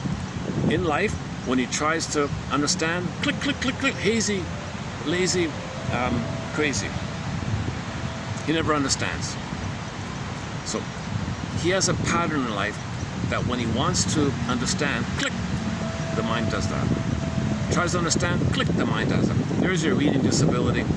There's your problems with reading, problems in school, okay, problems understanding, problems concentrating, ADD, attention issue. Okay, because you try to understand, the mind does that. The mind goes hazy, crazy, lazy. So if the imprint was, the baby was trying to be real, trying to be himself, trying to understand, trying to do what he's supposed to do, follow nature, follow mother, follow the contractions, follow the rhythm, trying to be born, do his thing, crash. Okay? Mother's missing a tune, wants pills, I'm angry, doesn't want the kid, now the baby's spacing out, and all this stuff. So imprint, flash frozen imprint, set it in, repetition compulsion. You repeat, hoping to get a better outcome. So he'll go through life. When he's triggered, the hazy, crazy, hazy, crazy, lazy feeling comes up. Okay, so he goes to life, he tries to read something, tries to learn something, that happens. Tries it again, that happens. Tries it again, that happens. Every time he tries to learn something or do what he's supposed to do, he's reliving the birth trauma. We repeat. When there's trauma, we repeat. We repeat. A, to feel what you couldn't have felt. Enter Janov. So he tried to see if there's some kind of shortcut way to let people do the rebirthing thing and scream it out or something, like the scream. You can't do it so easily, like in a workshop like that. That's a scam. It's just a money-making trick. So he loses a lot of credibility from that first book. But he redeemed himself the rest of his life with the follow-up 17 books. So he was just starting out, early 30s. But the follow-up books, and he was ignored. He was already banned or something. It seemed. But we have a lot of great quotes from Janov. But he was the first person to kind of like offer to the public a quick fix cure for your birth trauma. Just do a breathing exercise and people around you. I don't follow this primal therapy. I don't even look at it. I don't even look at that kind of thing. It's an appealing theory. I can see why a lot of people are drawn to it. Movie stars and famous musicians. People flew around the world to California to see Mr. Janoff. I want to heal my birth trauma. I want to be able to process and digest. I don't want to always be hazy, crazy, lazy in my mind. I want to feel real and alive. I want to be healed from birth trauma. So he was exploring how do we heal from birth trauma kind of. Oh, next part. If I take hold of your hand, will it free me? Should I trust once again? Oh, later on, yeah. Can you trust?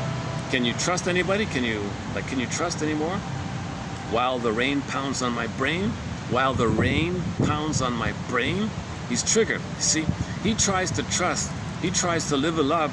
Okay, click, trigger, birth trauma, trigger.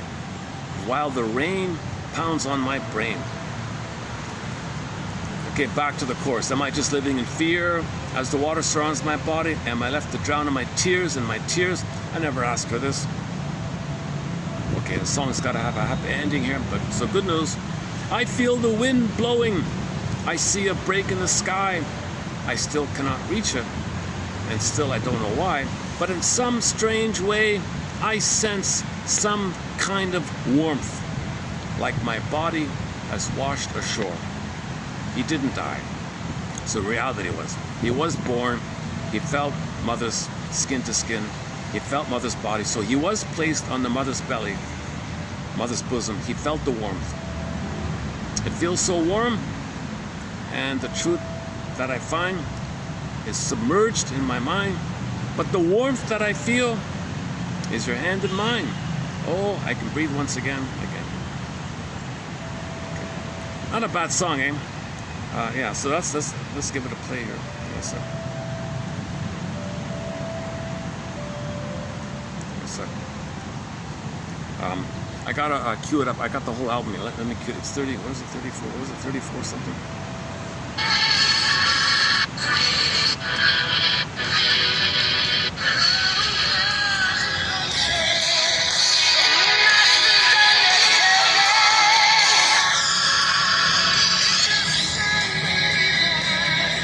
The whole album's good. It's a good album. It's a great album. A lot of good songs on there. Half of the songs are excellent. I think half of them are really great.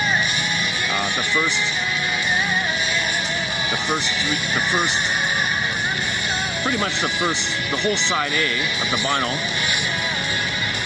The first song on side B, this one here, Submerged. And the bonus track is pretty good also. How's the battery?